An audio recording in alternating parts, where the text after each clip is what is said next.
पूर्णमदः पूर्णमिदं पूर्णात् पूर्णमुदच्यते पूर्णस्य पूर्णमादाय पूर्णमेवावशिष्यते। ॐ शान्ति शान्ति शान्तिः। ॐ शुक्लाम्बरधरं विष्णुं शशिवर्णं चतुर्भुजं प्रसन्नवदनं ध्यायेत् सर्वविघ्नोपशान्तये। ॐ व्यासं वसिष्ठनप्तारं शक्ते पौत्रमकल्मषं पराशरात्मजं वन्दे सुखतातं तपोनिधिं। व्यासाय विष्णुरूपाय व्यासरूपाय विष्णवे नमो वै ब्रह्मनिधये वासिष्ठाय नमो नमः। ॐ गुरुर्ब्रह्मा गुरुर्विष्णुर्गुरुर्देवो महेश्वरः गुरुसाक्षात् परं ब्रह्म तस्मै श्रीगुरवे नमः। सदाशिवसमारम्भां शङ्कराचार्यमध्यमाम् अस्मदाचार्यपर्यन्तां वन्दे गुरुपरम्पराम्। ॐ यो ब्रह्माणं विदधाति पूर्वं यो वै वेदांश्च प्रहिणोति तस्मै तदेवमात्मबुद्धिप्रकाशं मुमुक्षुर्वै शरणमहं प्रपद्ये। ॐ शान्ति शान्ति शान्तिः। ॐ वसुदेवसुतं देवं कंसचाणूरमर्दनं देवकी परमानन्दं कृष्णं वन्दे जगद्गुरुं।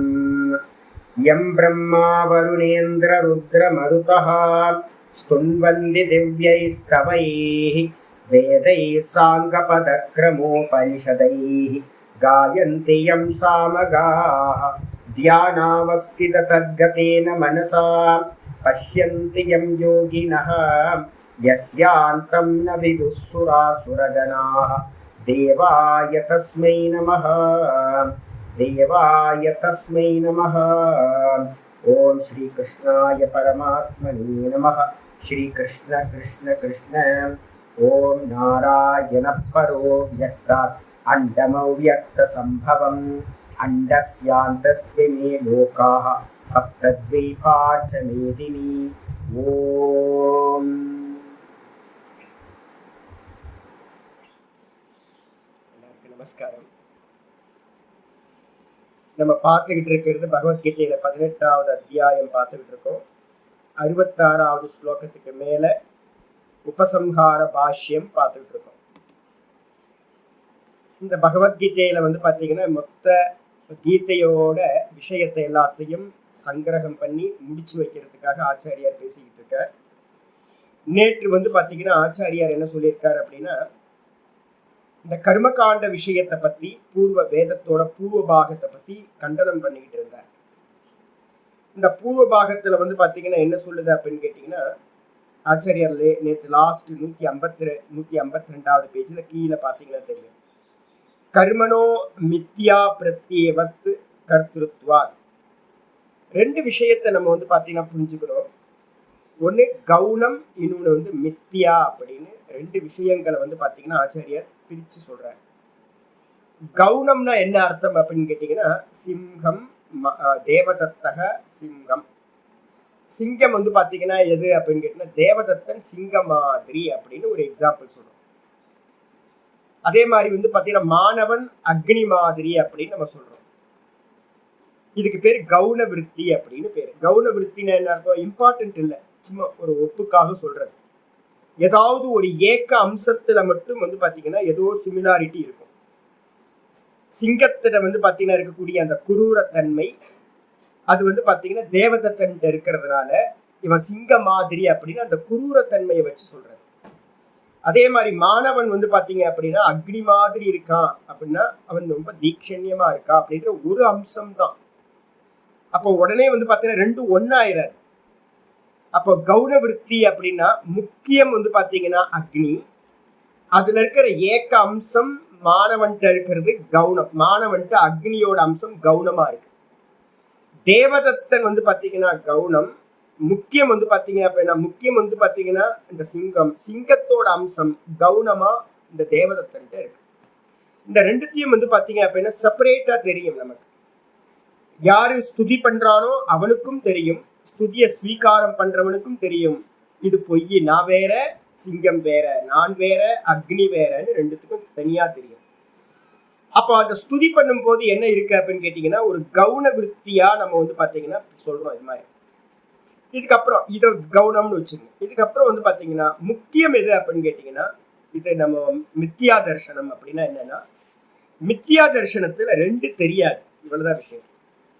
கைத்த பார்க்கும்போது பாம்பு தெரியாது, பாம்பை பார்த்தீங்கன்னா கயிறு தெரியாது. சிப்பிய பார்த்தீங்கன்னா வெள்ளி தெரியாது, வெள்ளிய பார்த்தீங்கன்னா சிப்பி தெரியாது. தங்கத்தை பார்த்தீங்கன்னா ஆபரணம் தெரியாது, ஆபரணத்தை பார்த்தா தங்கம் தெரியாது. ஒண்ணுத்துக்கு மேல ஒண்ணு சூப்பர் இம்போஸ் ஆயிருக்கும். ஒன்ன மறைச்சி, ஒரு ஆதார தத்துவத்தை மறைச்சி அதுக்கு மேல வேற ஒண்ணு ஏறி உட்கார்ந்துச்சு அப்படின்னா அதுக்கு பேர் வந்து பாத்தீங்கன்னா மித்தியா தரிசனம் அப்படின்னு பேர். இதாங்க. அப்போ கவுனத்துல ரெண்டு இருக்கும், மித்தியால வந்து ஒண்ணுக்கு மேல ஒண்ணு மெர்ஜ் ஆயிருக்கும். இதுதான் வந்து பாத்தீங்கன்னா இது. இங்க நம்ம சொல்லிட்டு இருக்கமே, நம்ம எல்லாம் வைதிகர்களா, நம்ம நல்லவங்களா இருக்கோம், சனாதனிதிகளா இருக்கோம், நமக்கு எல்லாத்துக்கும் நல்ல குணங்கள் இருக்கு, நம்ம ஸ்வீகாரம் பண்ற வேதத்தை. அப்ப நம்ம கோயிலெல்லாம் போய் பண்றோமே, அபிஷேக ஆராதனைகள் பண்றோம், ஹோமங்கள் பண்றோம், புண்ணிய கர்மங்கள்ல ஈடுபடுறோம். நம்ம எல்லாத்துக்குமே தெரியும், என்ன தெரியும் அப்படின்னு கேட்டீங்கன்னா, இந்த சரீரம் விட்டு போயிடும். ஆனா வந்து பாத்தீங்கன்னா நம்ம இங்க இருந்து என்ன பண்ணுவோம், நம்ம சூக்ஷ்ம தேகம் வந்து பாத்தீங்கன்னா மேல போகும். யாரு கர்த்தான்னு கேட்டா, எவ்வளவு பெரிய புண்ணியாத்மாவும் என்ன பண்ணுவான், சங்கல்பம் பண்ணும்போது வந்து பாத்தீங்கன்னா, நான் எஜமானனா இருக்கேன், இந்த கர்மத்தை நான் செய்கின்றேன் அப்படின்னு வந்து பாத்தீங்கன்னா எல்லாரும் சங்கல்பம் பண்றோம். நம்ம எல்லா டே டு லைஃப்ல என்ன பண்ணிட்டு இருக்கோம், எந்த கர்மா பண்ணும் போதும் அந்த கர்த்திருவம் வந்து பாத்தீங்கன்னா நம்மள்ட்ட இருக்கு. இந்த கர்த்திருவம் வந்து பாத்தீங்கன்னா எப்படி செப்பரேட்டா பாடி நான் வேற பாடி வேறன்னு நமக்கு தெரிஞ்சதுன்னா கவுனம் ஆயிடும். நான் வேற பாடி வேறன்னு தெரிஞ்சது அப்படின்னா, பாடி பண்ணுது, தேகாதிகள் எல்லாத்தையும் பண்ணுது, நான் பண்ணவில்லை. ஒரு சும்மா உபச்சாரத்துக்காக வந்து பாத்தீங்கன்னா எப்படி தேவதத்தன் சிங்கம் அப்படின்னு நம்ம சொல்றோமோ, மாணவன் அக்னின்னு நம்ம சொல்றோமோ, அதே மாதிரி என்னிடத்துல கர்த்திருவம் வந்து சும்மா உபச்சாரத்துக்காக சொல்லப்படுது. நான் கர்த்தா இல்லை. யாரு கர்த்தா, இந்த தேகாதிகள் கர்த்தா, நான் எதையுமே பண்ணல அப்படின்னு நமக்கு இருந்துச்சுன்னா அதுக்கு கவுன விருத்தின்னு பேர். ஆனா நம்ம எப்படி இருக்கோம் அப்படின்னு கேட்டீங்கன்னா அப்படி இல்லை. நம்ம என்ன பண்ணிட்டோம், நானுக்கு மேல இந்த தேகத்தை வந்து நல்லா மெர்ஜி பண்ணி வச்சிருக்கோம், சிங்க் ஆகி கிடக்குது. ரெண்டும் பிரிக்கவே முடியாத அளவுக்கு நம்ம வந்து ஹேபிட்டே இல்லை. இப்பதான் ஆரம்பிச்சிருக்கோம். வேதாந்தம் வந்து பாத்தீங்கன்னா ஏதோ இந்த ஜென்மத்துல போன ஜென்மத்துல ஆரம்பிச்சிருக்கோமா இருக்கும். பகவத்கீதை வந்து பாத்தீங்கன்னா, ஆனா கோடிக்கணக்கான ஜென்மங்களா என்ன என்ன பண்ணியிருக்கோம், தேகம் நான், தேகம் நான், கர்த்தா நான், போக்தா நான் அப்படின்னு நல்லா திடமா இருக்கு இந்த அபியாசம் நமக்கு. அப்ப அதனால வந்து பாத்தீங்க அப்படின்னா இப்ப நமக்கு பாடம் படிக்கும் போது கூட வந்து பாத்தீங்கன்னா இந்த தேகம் வேற நான் வேறன்னு பாக்குற ஹேபிட் வந்து பாத்தீங்கன்னா இல்லை. இப்ப நம்மள்ட்ட இருக்கிறது என்ன தரிசனம் அப்படின்னு கேட்டீங்கன்னா கவுனம் இல்ல, நம்மள்ட்ட இருக்கிறது மித்தியா தரிசனம். ஒன்னுத்துக்கு மேல ஒன்ன பார்த்து மெர்ஜா இருந்துச்சு அப்படின்னா அதுக்கு பேரு மித்தியா தரிசனம். அப்போ தேகத்தை நான் அப்படின்னு நினைக்கிறது என்ன அப்படின்னு கேட்டீங்கன்னா, தேகமும் நானும் என்ன ஆயிட்டோம், ஒன்னாயிட்டோம். அப்ப தேகத்துல பண்ற எல்லா காரியத்தையும் நான் பண்றேன்னு நம்ம நினைக்கிறது வந்து பாத்தீங்கன்னா மித்தியா தரிசனம். இது உண்மை இல்லை, இது பொய் அப்படின்னு. அப்போ ஸ்ருதி பிரமாணம்லாம் இருக்கே சுவாமி, வைதிக கர்மங்கள் எல்லாம் நிறைய கர்மங்கள் ஃபுல்லா வந்து பாத்தீங்கன்னா எந்த இடத்துல போனாலும் சங்கல்பம் இல்லாத கர்மம் இல்லவே இல்லை. நீங்க ஒரு சின்ன கர்மா ஏதாவது பண்றதா இருந்தாலும் வைதிகத்துல மமோ பார்த்த சமஸ்த துரிதேக்ஷேத்வாரா ஸ்ரீ பரமேஸ்வர பிரீத்தி அர்த்தம் தான் ஆரம்பிக்கும். சங்கல்பம் இல்லாம எஜமானன் வந்து பாத்தீங்கன்னா எந்த கர்மா இருந்தாலும் என்ன பண்ணுவாங்க, சங்கல்பம் பண்ணிட்டு தான் வந்து பாத்தீங்கன்னா கர்மாவை பண்ணுவாங்க. சங்கல்பத்துல என்ன இருக்கும், நான் கரிஷி, நான் கர்த்தாவா இருந்த கர்மத்தை பண்றேன், இப்படிதான் இருக்கும்.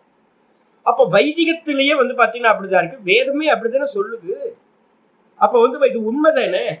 அப்போ ஜீவர்கள் வந்து பாத்தீங்கன்னா கர்த்தா தான், ஆத்மான்றது கர்த்தா தான் அப்படின்னு எடுத்துக்கலாமா அப்படின்னா, 8ஆம் கிளாஸ் பாடத்தோட நீ டிராப் அவுட் ஆயிட்ட, அதனால கொஞ்சம் ஓரமாயிரு. அதுக்கப்புறம் இருக்கிற பாடம் வந்து பாத்தீங்கன்னா என்ன பேருனா அபவாத சாஸ்திரம் அப்படின்னு பேரு. இந்த வேதாந்தத்துக்கு என்ன பேரு அப்படின்னு கேட்டீங்கன்னா அபவாத சாஸ்திரம். எதெல்லாம் சூப்பர் இம்போஸ் பண்ணி வச்சோமோ அதை எல்லாத்தையும் வந்து பாத்தீங்கன்னா நமக்கு நிறைய மைண்ட் செட்டப் வந்து பாத்தீங்கன்னா இருக்கு. அந்த மைண்ட் செட்டப் எல்லாத்தையும் டிஸ்ட்ராய் பண்றதுக்காக தான் வேதாந்தம் வந்து பாத்தீங்கன்னா வருது. அப்போ நமக்கு என்னெல்லாம் கர்ம காண்டத்துல இதுவரைக்கும் நம்ம எல்லாம் எதெல்லாம் நம்ம கர்த்தா கர்த்தா கர்த்தான்னு நினைச்சு பண்ணிட்டு இருந்தோமோ வாஸ்தவத்துல நீ கர்த்தா இல்லப்பா, நீ வந்து திரஷ்டா. நீ கர்த்தா இல்ல, நீ திரஷ்டா. வெறும் சைத்தன்ய மாத்திரம் நீ. அப்ப யார் கர்த்தா? தேகாதிகள் கர்த்தா. தேகாதிகள் கர்த்தாவா? இல்ல இல்ல, தேகாதிகளுக்கு பின்னாடி இருக்கிற 3 குணங்கள் தான் கர்த்தா. அப்ப இது எல்லாம் உண்மையா அப்படின்னு கேட்டீங்கன்னா இதெல்லாம் மாயாமயம், இது உண்மை இல்ல. அப்ப நீ யாரு அப்படின்னா நான் வெறும் சாட்சியா இருந்து பார்க்கிறவன். இதான் வேதாந்தம் சொல்லுது. அப்போ பூர்வபக்ஷி என்ன கேட்கிறான் அப்படின்னா கர்மனோ மித்யா பிரத்யேத்துவ கர்த்திருத்வாத். அப்போ வந்து பாத்தீங்க அப்படின்னா இந்த கர்மத்துக்கு வந்து பாத்தீங்கன்னா நான் தேகம் அப்படின்னு நம்ம நினைக்கிறோம்ல, இது வந்து பாத்தீங்கன்னா பொய்யறிவு, மித்யா ஞானம்னு பேர். அதான் மித்யா பிரத்யேவத்து, மித்யா அறிவை உடையவனுக்கு தான் வந்து பாத்தீங்கன்னா கர்மமானது வந்து பாத்தீங்கன்னா எல்லாத்துக்கும் கர்மத்தன்மை பண்ணிட்டு இருக்கோம் சாஸ்திரங்கள் சொல்லுது. யாருக்கெல்லாம் இந்த பொய்யறிவு இருக்கோ, நான் தேகம், நான் கர்த்தா, நான் போக்தா அப்படின்னு யாருக்கெல்லாம் அந்த மித்யா ஞானம் இருக்கோ அவங்களுக்கு மட்டும்தான் வந்து பாத்தீங்கன்னா கர்மத்திற்கு கர்த்தாவாக இருக்கிற சம்பவிக்கும். அதனால வந்து பாத்தீங்கன்னா கர்த்தா இல்லை அப்படின்னா இப்ப நம்ம எல்லாம் கொஞ்சம் புரிஞ்சுக்கிறோம்னு வச்சுங்களேன், மெதுவா புரிஞ்சுக்கிறோம். இப்ப யாரெல்லாம் வந்து பாத்தீங்கன்னா வேதாந்தம் கேட்க ஆரம்பிக்கீங்க, தீவிரமா மனனத்தையும் பண்ண ஆரம்பிக்கும் போது வந்து பாத்தீங்கன்னா இது எல்லாம் சொப்பனம், இதெல்லாம் சொப்பனம்னு ஒரு தீவிர தன்மை வந்துருச்சு அப்படின்னா வைத்திய கர்மங்களுக்கு வந்து இடம் இருக்குமா? நான் கர்த்தா, நான் பரலோகத்துக்கு போகணும் அப்படின்ற எண்ணம் வருமா அப்படின்னு கேட்டீங்கன்னா வரவே வராது. இப்ப நான் ஏதாவது வந்து பாத்தீங்கன்னா இப்ப வேதாந்தம் நல்லா படிச்சுட்டு இருக்கோம், நல்லா சிரவணம் பண்ணிட்டு இருக்கோம், நல்லா மனனம் பண்ணிட்டு இருக்கோம் அப்படின்னா வைத்திய கர்மத்துல சங்கல்ப பூர்வமா ஏதாவது பண்ணுவோமா அப்படின்னு கேட்டீங்கன்னா எந்த தேவதைகளுக்கும் வந்து பாத்தீங்கன்னா சங்கல்ப பூர்வமா எந்த கர்மத்தையும் ஆகுதியையும் கொடுக்க மாட்டோம். அப்ப எதுக்காக காரியம் பண்ணுவோம் அப்படின்னு கேட்டீங்கன்னா ஈஸ்வரன் தான் ஆத்மாவா இருக்கார். அப்போ ஈஸ்வரனுக்காக எந்த ஆராதனைகள் இருக்கோ அதை கூட வந்து பாத்தீங்கன்னா ஈஸ்வரனை பிரீத்தி பண்றதுக்கு தான் பண்ணுவோம் ஒழிய எந்த ஒரு பலனை கேட்டும் சங்கல்பம் பண்ணி எந்த கர்மத்தையும் பண்ண மாட்டோம். இப்ப கேள்வி வருது, ஐயோ சாமி உங்களை மாதிரியே எல்லாரும் இந்த வேதாந்தத்தை படிச்சு எல்லாரும் வந்து பாத்தீங்க அப்படின்னா வாஸ்தவத்துல பரலோகம்லாம் போவேனா அதெல்லாம் சொப்பனம், நம்ம கர்த்தாவும் இல்லை போக்தாவும் இல்லை, நான் சாட்சின்னு ஒவ்வொருத்தரும் நினைக்க ஆரம்பிச்சா என்ன ஆகும்? வேதம் வந்து பாத்தீங்கன்னா வேதத்துல சொல்லப்பட்ட கர்மகாண்டத்தை பண்றதுக்கு ஆட்கள் இருக்காது. அப்போ கன்சியூமர் இல்லை அப்படின்னா வேதம் வந்து பாத்தீங்கன்னா என்ன ஆயிடும்? யூஸ்லெஸ் ஆயிடும். ஐயோ என்ன ஆகுறது அப்படின்னு கேட்பாங்க. இப்ப நான் வந்து பாத்தீங்கன்னா முதல் முறை ரிஷிகேஷ்ல இருந்து திரும்ப ரிட்டர்ன் வந்து பாத்தீங்கன்னா தமிழ்நாட்டுக்கு வரேன். எனக்கு அப்ப சின்ன பையன், நான் ஒரு 23 வயசு தான். அப்ப ஏதோ ஒரு நிமித்தமா நான் தமிழ்நாட்டுக்கு ரிஷிகேஷ்ல இருந்து திரும்ப வரும்போது வந்து பாத்தீங்கன்னா என் ட்ரெயின்ல வந்து பாத்தீங்கன்னா நிறைய பேர். எனக்கு அவ்வளவு வாதம் தெரியாது, சாஸ்திரம் தெரியாது, ஏதோ பக்தினால வந்துட்டேன். என்னை சுத்தி ஒரு கூட்டம் வந்து பாத்தீங்கன்னா கூடி இருந்துகிட்டு மாமா மாமி நிறைய பேர் இருக்காங்க. எல்லாரும் வந்து பாத்தீங்கன்னா நீ பெரிய தப்பு பண்ணிட்ட, உன்ன மாதிரியே சன்னியாசி ஆயிட்டாங்க அப்படின்னா எல்லாரும் அப்போ வந்து இந்த சம்சாரம் எப்படி நடக்கும் இந்த கேள்வி எல்லாமே கேட்பாங்க. எல்லாருமே சன்னியாசி ஆயிட்டா இந்த உலகம் எப்படி நடக்கும், அந்த சம்சாரம் எப்படி போகும்? ஏதோ சம்சாரத்தை நம்ம அவசியம் நடத்தியே ஆகணும்ன்ற கமிட்மெண்ட் ஏதோ இருக்கிற மாதிரி பேசுவாங்க எல்லாரும். அதே மாதிரி எல்லாத்துக்கும் எண்ணம் வருது, இந்த நான் கர்த்தா இல்லை போக்தா இல்லைன்ற ஒரு எண்ணம் எல்லாத்துக்கும் வந்துடுச்சு அப்படின்னா அப்ப இந்த வேதத்தோட கர்மங்கள் எல்லாமே விட்டு போயிடுமே அப்படின்னு வந்து பாத்தீங்கன்னா பூர்வபக்ஷி கேட்கிறான். எனது கர்த்துகு அபாவே சுதேக அப்பிரமாணியம் இடிச்சு கர்த்தா இல்லாம போயிட்டான் அப்படின்னா, கர்த்தா இல்லை அப்படின்னா என்ன ஆகும்? கர்த்தா இல்லைன்னா கன்சியூமர் இல்லை அப்படின்னா ப்ராடக்ட்டுக்கு வேலை இல்லைல்ல. அப்போ வந்து பாத்தீங்கன்னா கர்மகாண்டம் வந்து பாத்தீங்கன்னா பிரமாணம் இல்லாமல் போய்விடுமே, ஸ்ருதியோட பிரமாணத்தன்மை இல்லாம போயிடுமே அப்படின்னு கேட்டோன்னு ஆச்சாரியர் சொல்றாரு, இல்ல அவ்வாறு இல்லப்பா. என்ன அப்படின்னு கேட்டீங்கன்னா எப்ப இல்லாம போகுது அப்படின்னு கேட்டீங்கன்னா ஆச்சாரியர் சொல்றாரு, பிரம்ம வித்யாயாம் அர்த்தவத்துவ உபபத்தே. நம்ம எதை வச்சு வந்து இந்த கர்மகாண்டத்தை நிஷேதம் பண்றோம் அப்படின்னு கேட்டீங்கன்னா இந்த ஏத்திஸ்ட் மாதிரி கடவுள் மறுப்பு கொள்கை உடையவங்கெல்லாம் இருக்காங்கல்ல இந்த உலகத்துல, அவங்கள மாதிரி வந்து பாத்தீங்கன்னா வேதத்தோட பிரமாணத்தன்மையை ஒருத்தன் இழக்கல. நம்ம என்ன சொல்றோம் அப்படின்னா என்ன சப்ஜெக்ட் வச்சுட்டு இருக்கோம்? கர்மகாண்டத்தோட காட்டிலும் அதிகமான பிராமான்யம் எதுக்கு இருக்கு அப்படின்னா உபாசனா காண்டத்துக்கு இருக்கு. சாந்தோக்கியத்துல பாஷ்யத்துல சொல்றார் ஆச்சாரியார், நீங்க வந்து பாத்தீங்க அப்படின்னா யதார்த்தம் தேவன் பரலோகங்களை பத்தின யதார்த்த தரிசனம் உங்களுக்கு கிடைக்கணும் அப்படின்னா உபாசனா காண்டத்தை படிச்சாதான் உங்களுக்கு யதார்த்தம் தெரியும். நீங்க கர்ம காண்டத்தை படிச்சீங்கன்னா சொர்க்கத்துக்கு மேல இருக்கிற எதையுமே தெரியாது, ஈஸ்வரனை பத்தி யதார்த்தம் தெரியவே தெரியாது. தேவர்களுக்குள்ளாரையே மாட்டிக்கிட்டு இருக்க வேண்டியது, அவங்களுக்கு ஆகுதி கொடுத்து அவங்க போடுற பிஸ்கட் எடுத்துக்கிட்டு தனம் தானியம் பகுபுத்திர லாபம் எடுத்துக்கிட்டு தேவதைகளை குஷி பண்ணிக்கிட்டே இருக்க வேண்டியதுதான். அதுக்கு மேல ஈஸ்வரனை பத்தின ஞானம் உங்களுக்கு வராது.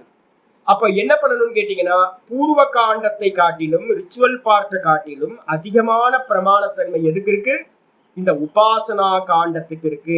ஏன் அப்படின்னா உபாசனா காண்டம் தான் இப்ப நம்ம பக்தின்னு நம்ம சொல்றோமே லிட்ரேச்சர் என்னெல்லாம் இருக்கோ, நாயன்மார்களோ பக்த மகான்களோ என்னெல்லாம் பாடி வச்சிருக்காங்களோ இது எல்லாம் வந்து பாத்தீங்கன்னா சத்தியம் சத்தியம் சத்தியம் அப்படின்னு சொல்றார்.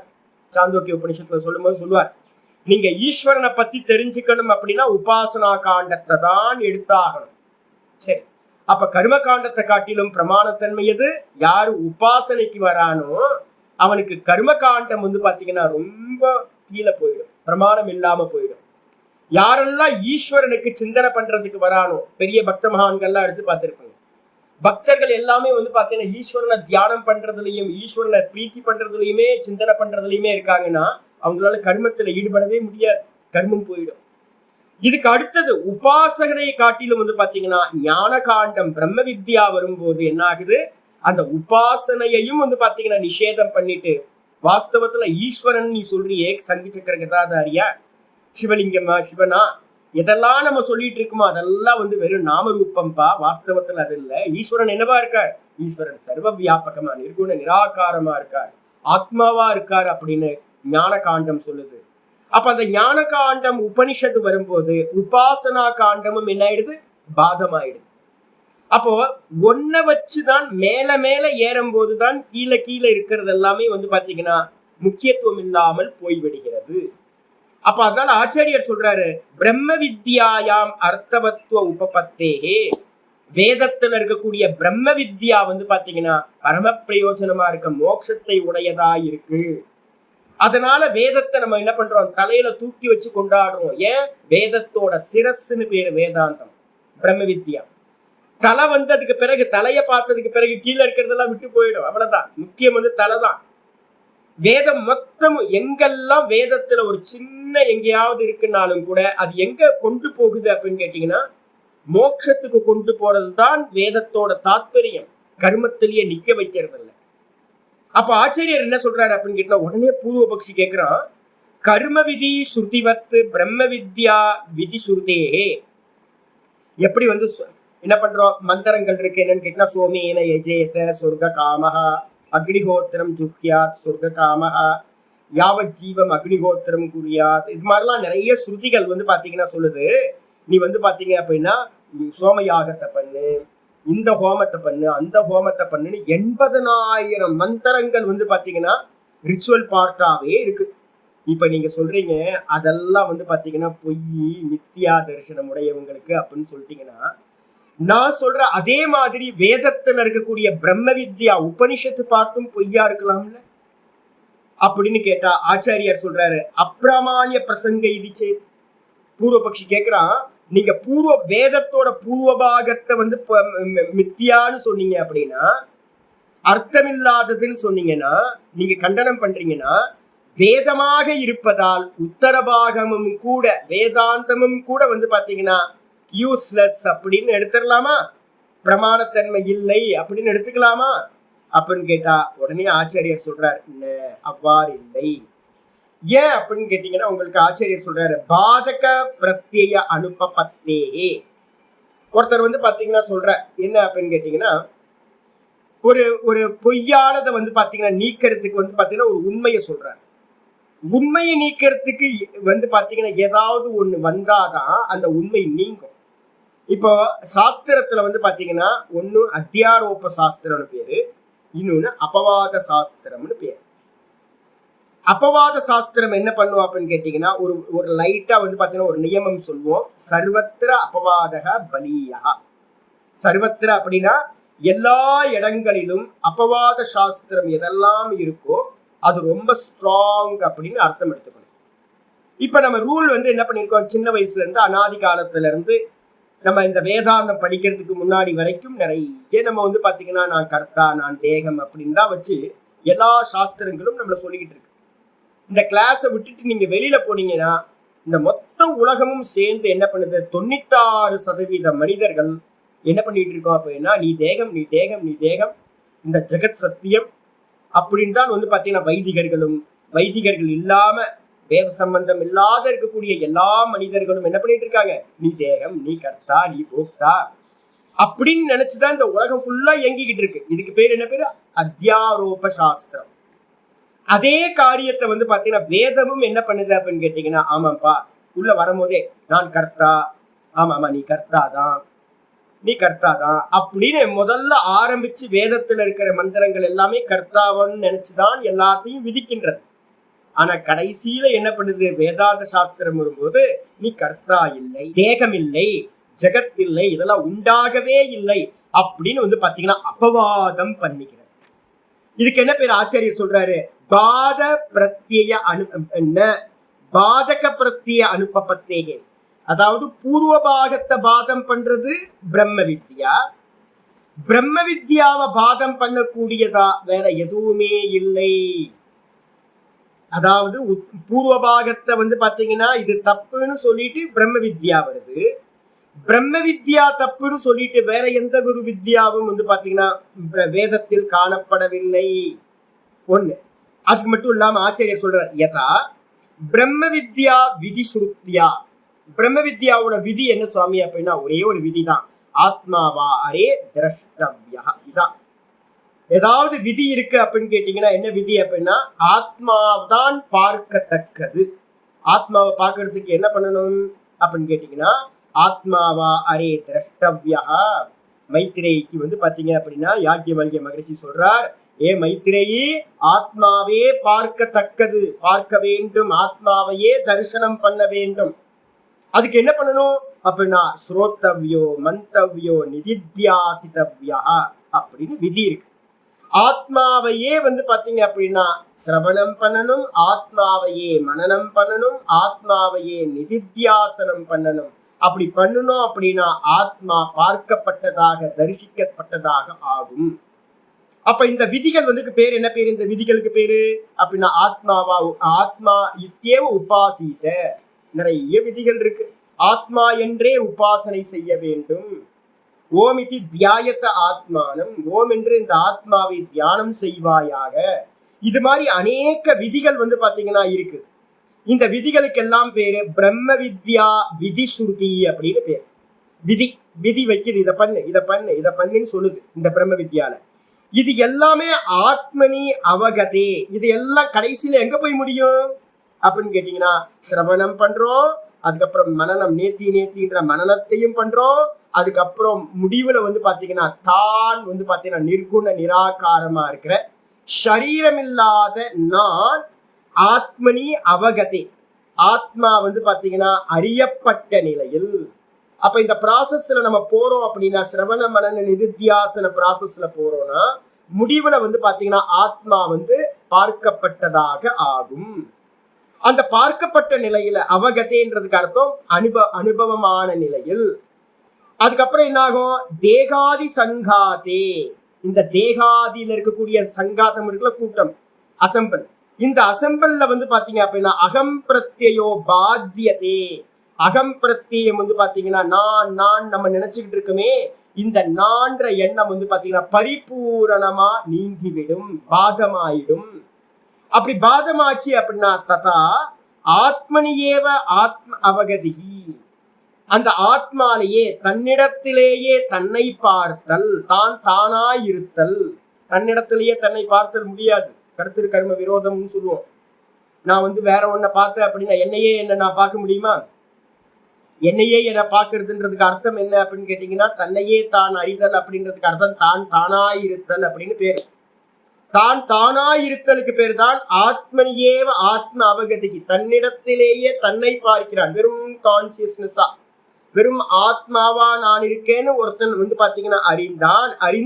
அறிந்த இத ந கதாச்சித் கேனச்சித் கதஞ்சித் அப்படி பாதித்தும் சக்கியா, இந்த மாதிரி ஒருத்தனுக்கு அனுபூதி ஆனதுக்கு பிறகு நீ ஆத்மா இல்லை அப்படின்னு வந்து பாத்தீங்கன்னா கதாச்சித் அப்படின்னா ஒரு பொழுதும் கேனச்சித்து எவராலும் கதஞ்சித்து எந்த விதத்தாலும் அதை மறுப்பதற்கு வந்து பாத்தீங்கன்னா ஒரு பிரம்மஞானி பிரம்மத்தை அறிந்த நிலையில், ஒரு ஆத்ம ஞானி ஆத்மாவை அறிந்த நிலையில் வந்து பாத்தீங்கன்னா நீ பிரம்மம் இல்லை அப்படின்னு நீ ஆத்மா இல்லைன்னு மறுக்கக்கூடிய பாதித்தும் நகி சக்கியா, வேற ஒரு ஒரு அத மறுக்கக்கூடிய சாஸ்திரம்ன்றது யாரும் மறுக்க முடியாது, எந்த காலத்திலும் மறுக்க முடியாது, எந்த விதத்தாலும் மறுக்க முடியாது. ஏன் அப்படின்னா தேகம்ன்றதுதான் பொய், அதை மறுத்துதான் நான் ஆத்மான்றது ஒண்ணு உண்டாகுது. ஆத்மா அனுபூதி அடைஞ்ச பிறகு அதை அவரை மறுக்கக்கூடிய அவரோட அனுபவத்தை மறுக்கக்கூடிய எந்த ஒன்றும் இல்லவே இல்லை. ஏன் அப்படின்னு கேட்டீங்கன்னா பல அவ்யதிரேக அவகதேகே. ஏன் அப்படின்னு கேட்டீங்கன்னா இந்த மொத்த சம்சாரமும் இந்த வேதாந்தம் படிக்கிறோம்ல, மொத்த சம்சாரத்தை நிஷேதம் பண்ணிட்டு இந்த வேதாந்த சாஸ்திரம் வருது.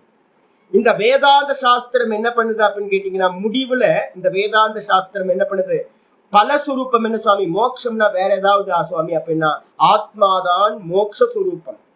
நான் ஆத்மாவை அறிஞ்சு மோட்சம்ன்ற ஒன்ன தனியா அடைய போறது இல்லை. அப்ப மோட்சம்ன்றதும் ஆத்மான்றதும் ரெண்டும் என்னது, ஒன்று. அப்ப அதான் சொல்றாரு பல அவ்யதிரேக அவகதேகே, பலனோடு வேறில்லாத அனுபூதி உண்டாகுது நமக்கு. அப்ப ஆத்மாவை அறிதல் தான் மோட்சம்.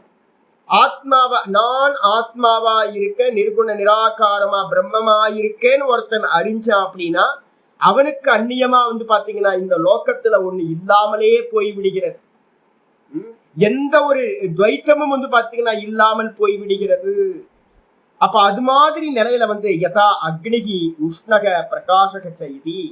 இப்ப யாராவது ஒருத்தர் அறியறார், நான் என்ன சொல்றேன்னு கேட்டீங்கன்னா அக்னி வந்து பாத்தீங்கன்னா தொட்டு பார்த்தோன்னா என்ன தெரிஞ்சிருது உங்களுக்கு, உஷ்ணம். சின்ன வயசுல இருந்தே நமக்கு தெரியும் அக்னி உஷ்ணம். அதே மாதிரி வந்து பாத்தீங்க அப்படின்னா பிரகாசம். இப்ப வந்து பாத்தீங்கன்னா அக்னி உஷ்ணம் பிரகாசம் என்பது உண்மையா பொய்யா, உண்மை. இப்ப அதை மறுக்கிறதுக்கு யாராவது முடியுமா? எந்த காலத்திலேயாவது நீங்க அக்னி உஷ்ணம் இல்லை பிரகாசம் இல்லைன்னு சொல்ல முடியுமா? யாராவது சொல்ல முடியுமா? எந்த விதத்திலேயாவது ப்ரூவ் பண்ண முடியுமா அக்னி உஷ்ணம் இல்லை அக்னி பிரகாசம் இல்லைன்னு? பண்ண முடியாது. ஏன் அப்படின்னா அக்னியோட சுபாவம் சொரூபம் உஷ்ணம் பிரகாசம். அப்போ உண்மையானதை மறுக்கிறதுக்கு வந்து பாத்தீங்கன்னா எதுவுமே முடியாது. அதே மாதிரி நான் நம்ம சொல்லிக்கிட்டு இருக்கோமே, இப்ப நம்ம சொல்லிட்டு இருக்கோம் நான் தேகம், நான் கர்த்தா, நான் போக்தா, நான் சம்சாரி அப்படின்னு ஏகப்பட்டதை தூக்கி நானுக்கு மேல நம்ம என்ன பண்ணிருக்கோம், பொய்யா வச்சிருக்கோம்.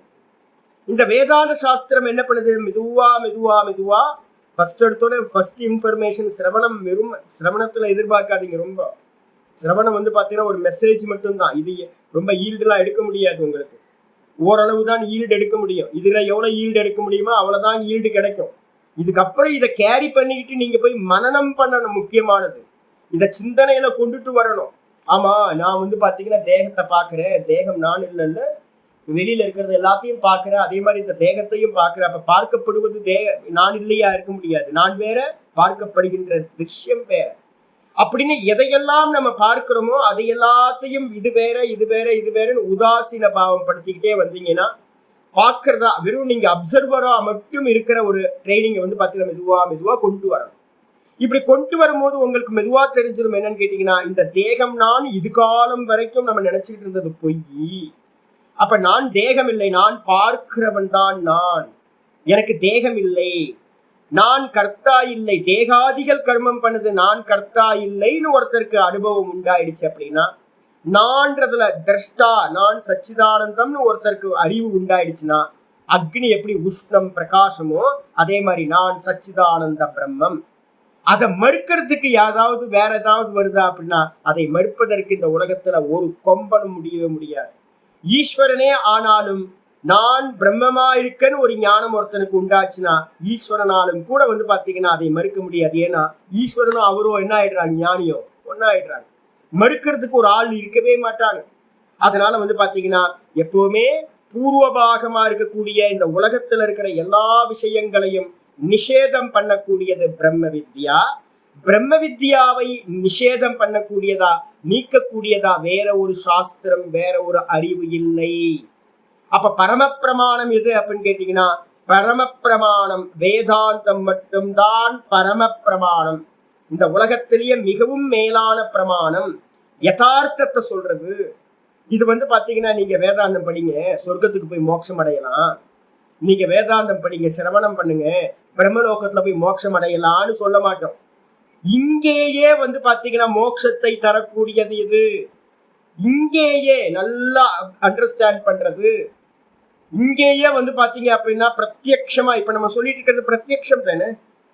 நான் இந்த சரீரத்தை பார்க்கிறேன், கேமரால பார்க்கிறேன், இந்த மானிட்டர்ல பார்க்கிறேன். அப்போ நான் பார்க்கப்படுவது நான் இல்லையேங்க, பார்க்கப்படுவது நான் இல்லை. எதையெல்லாம் பார்க்கிறனோ பார்க்கிறவன் வேறையாதானே இருக்கணும், பார்க்கப்படுவது வேறையாதானே இருக்கணும். இது பாத்தீங்கன்னா அறியறதுக்கு நீங்க சொர்க்கத்துக்கு போக வேணாம், பிரம்மலோகத்துக்குலாம் எங்கேயும் போக வேணாம். இப்போவே உங்களுக்கு ஞானம் கிடைக்குது. ஆனா அதுல நிக்கிறதுக்கான சாமர்த்தியம் இருக்கா? அது வேற.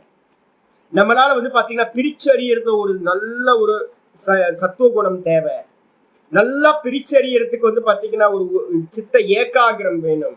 இந்த ரெண்டு காரியம் நம்மள்ட்ட கம்மியா இருக்கிறதுனால நம்மளால என்ன பண்ண முடியல, சிங்க் ஆயிட்டே இருக்கும். இதை பிரிச்சு பாக்குற சாமர்த்தியம் புத்திக்கு வரல. சப்தமா கேட்டாலும் கூட பாத்தீங்கன்னா இந்த புத்தியில சஞ்சலம் இருக்கு, ரஜோகுணம் தமோகுணம் சஞ்சலம் இருக்கு. இதுக்கு கேப்பபிலிட்டி பாத்தீங்கன்னா இல்ல, நான் நிக்கிறதுக்கான சாமர்த்தியம் இல்லை. அப்போ தெரியுமா? ஆமா தெரிஞ்சிடும். பிரத்யக்ஷமா உங்களுக்கு இப்ப நான் சொல்றது பாத்தீங்கன்னா எதையெல்லாம் பார்க்கின்றோமோ அது எல்லாம் நான் இல்லை. இதான் வேதாந்தம் சொல்லுது. திரஷ்டா பாத்தீங்கன்னா எந்த காலத்திலையும் திருஷ்யம் ஆக முடியாது, திருஷ்யம் எந்த காலத்திலையும் திரஷ்டாவா ஆக முடியாது. அதேதான் பாத்தீங்கன்னா ஆத்மான்றது பார்ப்பவன், அறிபவன், அப்சர்வர், எக்ஸ்பீரியன்சர். அவன் பாத்தீங்கன்னா எக்ஸ்பீரியன்ஸா ஆக முடியாது. எக்ஸ்பீரியன்ஸ் எல்லாம் பொய், அப்சர்வ் பண்றதெல்லாம் பொய், அது எல்லாம் ஆப்ஜெக்ட், அதெல்லாம் மாறிக்கிட்டே இருக்கிறது அப்படின்னு பாத்தீங்கன்னா பிரத்யக்ஷமா நமக்கு இப்ப தெரிஞ்சிடும். இவ்வளவுதான், இதான் ஞானம். இதுக்கு மேல ஞானம்லாம் வேற ஒண்ணும் இல்லை. இந்த க்ஷேத்திரத்தையும் இந்த க்ஷேத்திரத்திலிருந்து அறிபவனையும் பிரிச்சு அறியறது தவிர்த்து ஞானத்துக்கு இதுக்கு அந்நியமா வேற ஒரு ஞானம் இல்லவே இல்லை. 13வது சாப்டர்ல 2வது ஸ்லோகத்துல இதுதான் ஞானம் என்று ஆச்சாரியார் தெளிவா சொல்றார். அப்போ இதை மறுக்கிறதுக்கு பாத்தீங்கன்னா ஏதாவது சுருதி இருக்கானா? இல்லவே இல்லை.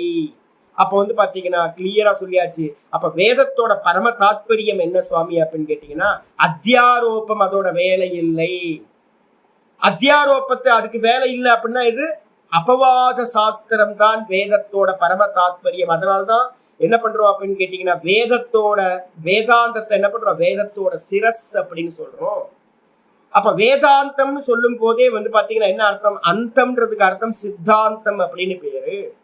வேதத்தோட சித்தாந்தம் எது அப்படின்னு கேட்டீங்கன்னா தத்துவமசி அகம் பிரம்மாஸ்மி தான், சர்வம் கல்விதம் பிரம்ம, இது எல்லாம் பிரம்மமா தான் இருக்கு. ஈஷாவாசியம் இதம் சர்வம், இது எல்லாம் ஈஸ்வர சுரூபமா தான் இருக்கு. நாம ரூப ஜெகத்து உண்மை இல்லை, ஜீவ ஜெகத்து பொய்யானது.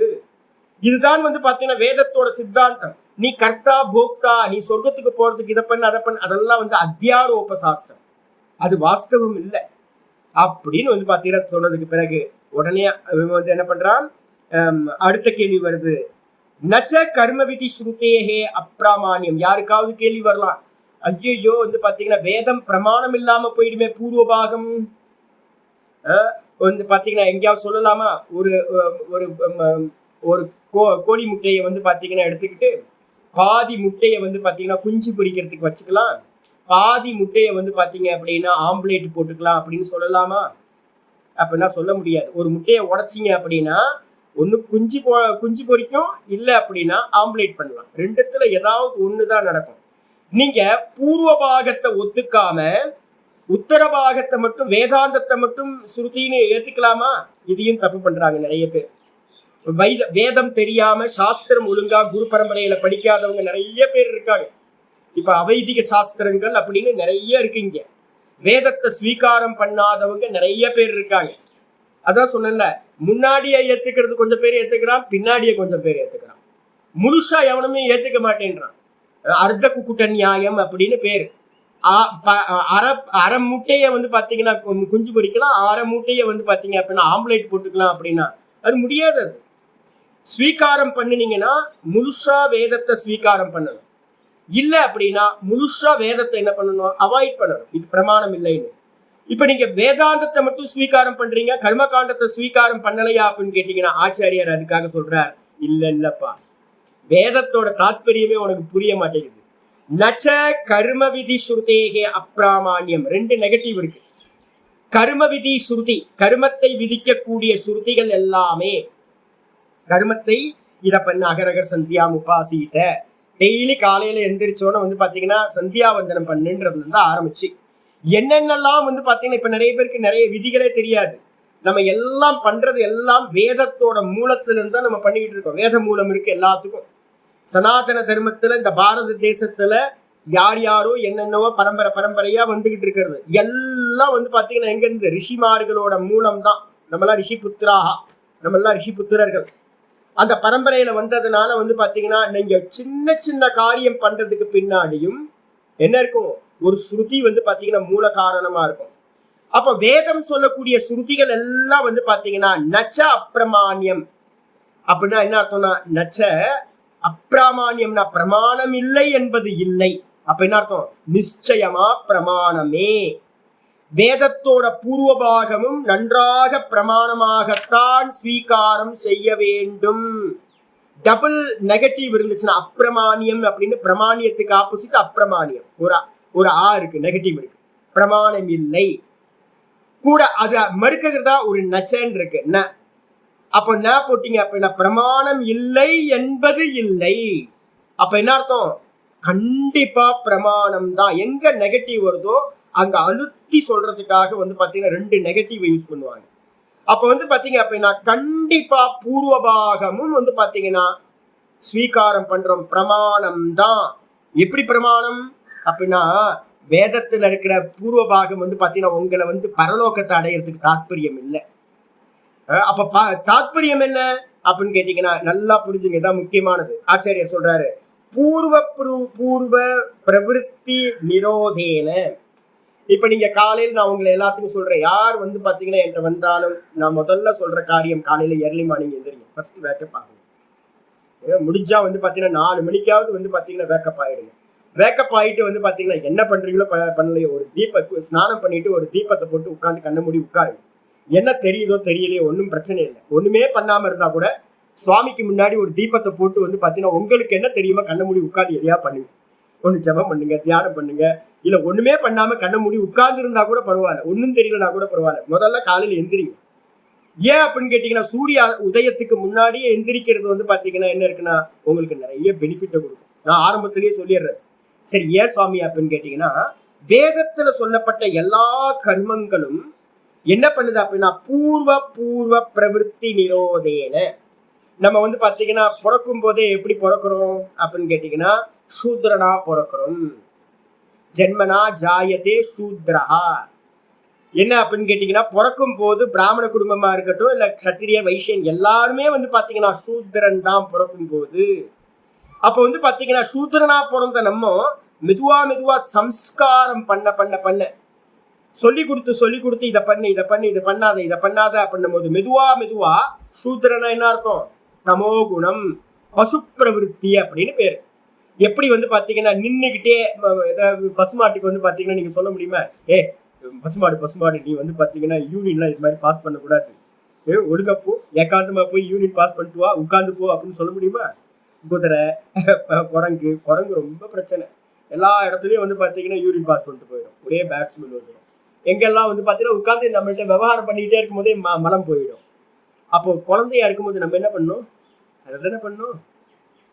குழந்தைங்களுக்கு ஏதாவது தெரியுமா, இங்க யூரின் பாஸ் பண்ணக்கூடாது, நின்றுகிட்டே யூரின் பாஸ் பண்ணிட்டு இருக்கோம், அதுலயே தத்தக்கா விளையாண்டுட்டு இருக்கோம், எல்லாம் பண்ணிட்டு இருக்கோம்ல. அதுக்கப்புறம் மெதுவா வர ஆரம்பிக்குது. வந்தோன்னு வந்து பாத்தீங்கன்னா மெதுவா ரூல்ஸ் வர அந்த பசு பிரவிற்த்தி போகுது இல்ல, ஒரு பசுமாடு மாதிரி ஒரு அனிமல்ஸ் என்னெல்லாம் பிஹேவ் பண்ணுதோ அதெல்லாம் மாறுதா. இதை தாங்க வேதம் சொல்லுது. வேதம் என்ன பண்ணுது அப்படின்னா, இயல்பா காட்டுவாசியா இருந்த நம்மளை, காட்டுவாசி மாதிரி இருக்கிறவனை மெதுவா அவன்கிட்ட இருக்கக்கூடிய தமோ குணங்களையும் ரஜோ குணங்களையும் போக்கி காலையில வேக்கப் ஆகிறதுல இருந்து ராத்திரி தூங்குற வரைக்கும் நிறைய விதிகளை வந்து பாத்தீங்கன்னா ஸ்ருதிகளும் நிறைய ரூல்ஸை வந்து பாத்தீங்கன்னா அப்ளை பண்ணுது. இந்த விதிகள் எல்லாத்தோட தாற்பயமும் என்ன அப்படின்னா, முதல்ல இருக்கக்கூடிய நம்மள்ட்ட இருக்கக்கூடிய விலங்கு தன்மையில இருந்து, அனிமல்ஸோட ஹேபிட்ல இருந்து நம்மள மனுஷத்தன்மைக்கு கொண்டு வர்றது. பூர்வ பிரவருத்தி அப்படின்னா முந்தின ஜென்மங்கள்ல நிறைய அனிமல்ஸா பிறந்திருப்போம், நிறைய பசு பிரவருத்தி நமக்குள்ளார இருக்கும், ரஜோகுணம் தமோகுணம் நிறைஞ்சிருக்கும். இதுல இருக்கிற எல்லா பிரவருத்தியையும் நேச்சுரலா வந்து பாத்தீங்கன்னா சந்தியாவந்தனம் பண்ணல அப்படின்னா, யாருக்கும் பூஜை புனஸ்காரம் பண்ணாதவங்க வீட்டுல எல்லாம் போய் பாருங்க, எத்தனை மணிக்கு எந்திரிப்பாங்க? நார்மலா வந்து பாத்தீங்கன்னா எத்தனை மணிக்கு எந்திரிப்பாங்க அப்படின்னு கேட்டீங்கன்னா 7 மணி 6:30 மணி மெதுவா எந்திரிப்பாங்க. 6:30 மணிக்கு எந்திரிச்சு வந்து பாத்தீங்கன்னா அப்படியே பல்லு தேய்க்காம வந்து பாத்தீங்க அப்படின்னா ஒரு காஃபி குடிச்சிட்டு ஒரு ஹிண்டு பேப்பர் எடுத்து வச்சுக்கிட்டு உட்காந்து மெதுவா அசை போட்டுட்டு ஊர்கதை பேசி காலையிலேயே மெதுவா குளிக்கிறத பத்தியோ ஈஸ்வர பூஜை பத்தியோ ஒரு ஜபம் பண்ணணும் தியானம் பண்ணணும் இது மாதிரி எதுவுமே பண்ண மாட்டாங்க. காணா பீனா சோடா வேற எதுவும் இருக்காது. ஆடு மாடு மாதிரி வந்து பாத்தீங்கன்னா ஜீவனம் இருக்கும், சம்பாதிப்போம், சாப்பிடுவோம். கொஞ்சம் மாடர்னா அனிமல்ஸை காட்டிலும் கொஞ்சம் மேல கொஞ்சம் நல்லா தெரியும் நமக்கு. இந்த மசால் தோசை சாப்பிட தெரியும், குரங்குக்கு தெரியாது. இவ்வளவுதான் வித்தியாசம். அப்போ வேற எதுவுமே வித்தியாசம் இல்லை. அப்போ ஆகார விகார பயமைத்து நம்ச. அப்போ வந்து பாத்தீங்கன்னா ஆகாரம் விகாரம் சுற்றி திரியறது தூங்குறது மைத்துனம் பண்றது இதெல்லாம் அனிமல்ஸுக்கும் மனுஷனுக்கும் என்ன இருக்கு, ஈக்குவலா இருக்கு உங்களுக்கு. அப்ப நமக்கு வந்து பாத்தீங்கன்னா ரஜோகுணம் தமோ குணம் எல்லாம் வந்து பாத்தீங்கன்னா பசு பிரவருத்தின்னு சொல்லுவோம். இதுதான் இதை நிரோதம் பண்ணி பூர்வ பிரவருத்தி நிரோதேன மெதுவா உங்களுக்குள்ளார வந்து பாத்தீங்கன்னா சந்தியா பண்ணலன்னா தோஷம் வந்துடும், பயமுறுத்துறோம். சந்தியா பண்ணலன்னா என்ன வந்துடும், நித்திய கர்மத்தை விட்டுட்டீங்கன்னா பெரிய தோஷம் வந்துடும். என்ன தோஷம்? அகரணே பிரத்யவாயக மிரட்டுது. வேதமே சொல்லுது, பண்ணலன்னா அவ்வளவுதான், சாமி கண்ணை குத்திரும். சின்ன குழந்தைங்களுக்கு சொல்ற மாதிரி சாமி கண்ணை குத்துரும் அப்படின்னா குழந்தைங்க வந்து பாத்தீங்கன்னா ஐயோ சாமி கண்ணை குத்திருமா அப்படின்னு பண்ற மாதிரி மெதுவா பயப்படுத்தியே இவன் என்ன பண்ணுது அப்படின்னா புண்ணியம் பாப்பம்னு பயப்படுத்தி புண்ணியம் இருக்கா பாப்பம் இருக்கா? அப்போவாத சாஸ்திரம் என்ன சொல்லுது, புண்ணியமும் இல்லை பாப்பமும் இல்லைன்னு. அப்ப அதே சாஸ்திரம் தான் வேதம் தான் முதல்ல என்ன பண்ணுது, இதை பண்ணினா பாப்பம் வராது, இதை பண்ணினா பாப்பம் வராது, இதை பண்ணினா பாப்பம் வரும் அப்படின்னு மெதுவா நம்மள்கிட்ட புண்ணிய பாப்ப சிந்தனையை உண்டு பண்ணி இதை பண்ணாது இதை பண்ணு அப்படின்னு வந்து பாத்தீங்கன்னா முந்தின நமக்கு இயல்பா நேச்சுரலா இருக்கிற எல்லா பிரவருத்தியும் தடுத்து நிப்பார்த்தி உத்தர அபூர்வ பிரவருத்தி ஜனனசிய மெதுவா நமக்கு வந்து பாத்தீங்கன்னா அடைய வேண்டியதை, நமக்கு மேலா இருக்கக்கூடிய அடைய வேண்டியதை அடைய பண்றதுக்காக நம்மளை வந்து பாத்தீங்கன்னா அடுத்தடுத்த நிலைக்கு நம்மளை கொண்டுட்டு போகுது. அதுக்காக தான் நம்ம சங்கல்பம் பண்ணும் போதே என்ன பண்ணுவோம் அப்படின்னு கேட்டீங்கன்னா, மமோ பார்த்த சமஸ்த துர்தேக்ஷித்வாரா ஸ்ரீ பரமேஸ்வர பிரீத்தியர்த்தம் அபீஷ்ட சித்தியர்த்தம் அப்படின்னு ஒரு வார்த்தையை வந்து பாத்தீங்கன்னா பெரியவங்க எல்லாம் சொல்லுவாங்க. எங்களோட குருநாதர்கள் என்னோட ஆச்சாரியர்கள் எல்லாமே சங்கல்பம் பண்ணும்போது என்ன பண்ணுவோம் அப்படின்னு கேட்டீங்கன்னா அபீஷ்ட சித்தியர்த்தம்னு ஒரு வார்த்தையை போட்டுப்போம் சங்கல்பத்தில். அபீஷ்ட சித்தியர்த்தம் அப்படின்னா என்ன அர்த்தம் சுவாமி அப்படின்னா, என்னோட நிலையில இருந்து அபியுதயம் அப்படின்னு பேர், என்னோட நிலையில இருந்து எலிவேட் ஆகுறது. யாரெல்லாம் எந்தெந்த நிலையில இருக்காங்களோ அந்தந்த நிலையில இருந்து மெதுவா எலிவேட் ஆகிறதுக்கு வந்து பாத்தீங்கன்னா நான் விரும்புற மோட்சத்தை நோக்கி மெதுவா லிஃப்ட் ஆகிறது. இதுக்கு பேர் தான், இதை உண்டு பண்றதுக்காக தான் என்ன பண்ணுது, கடைசியில இது மெதுவா உங்களை கொண்டு போய் மெதுவா ரஜோகுணம் தமோ குணம் போகும். நித்திய கர்மானுஷ்டானங்களையும் நைமித்திக கர்மானுஷ்டானங்களையும் சாஸ்திரத்துல சொல்லத மெதுவா பண்ண ரஜோகுணம் தமோ குணம் நீங்கி மெதுவா சத்துவகுணம் நல்லா உத்பவமாகும்.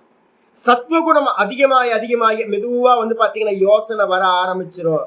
ஐயோ நம்ம கேட்கிறோமே குருநாதர் யாராவது கரெக்டா ஒருத்தர் கிடைச்சாரு அப்படின்னா சங்கல்பம் பண்ற தலையிலேயே சங்கல்பம் பண்ணா அவ்வளவுதான், சங்கல்பமே பண்ணக்கூடாது.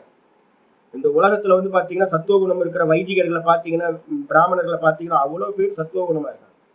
ஆனா வந்து பாத்தீங்கன்னா சத்துவகுணமா இருந்தாலும் எல்லாத்துக்கும் என்ன இருக்கு, காமம் இருக்கு.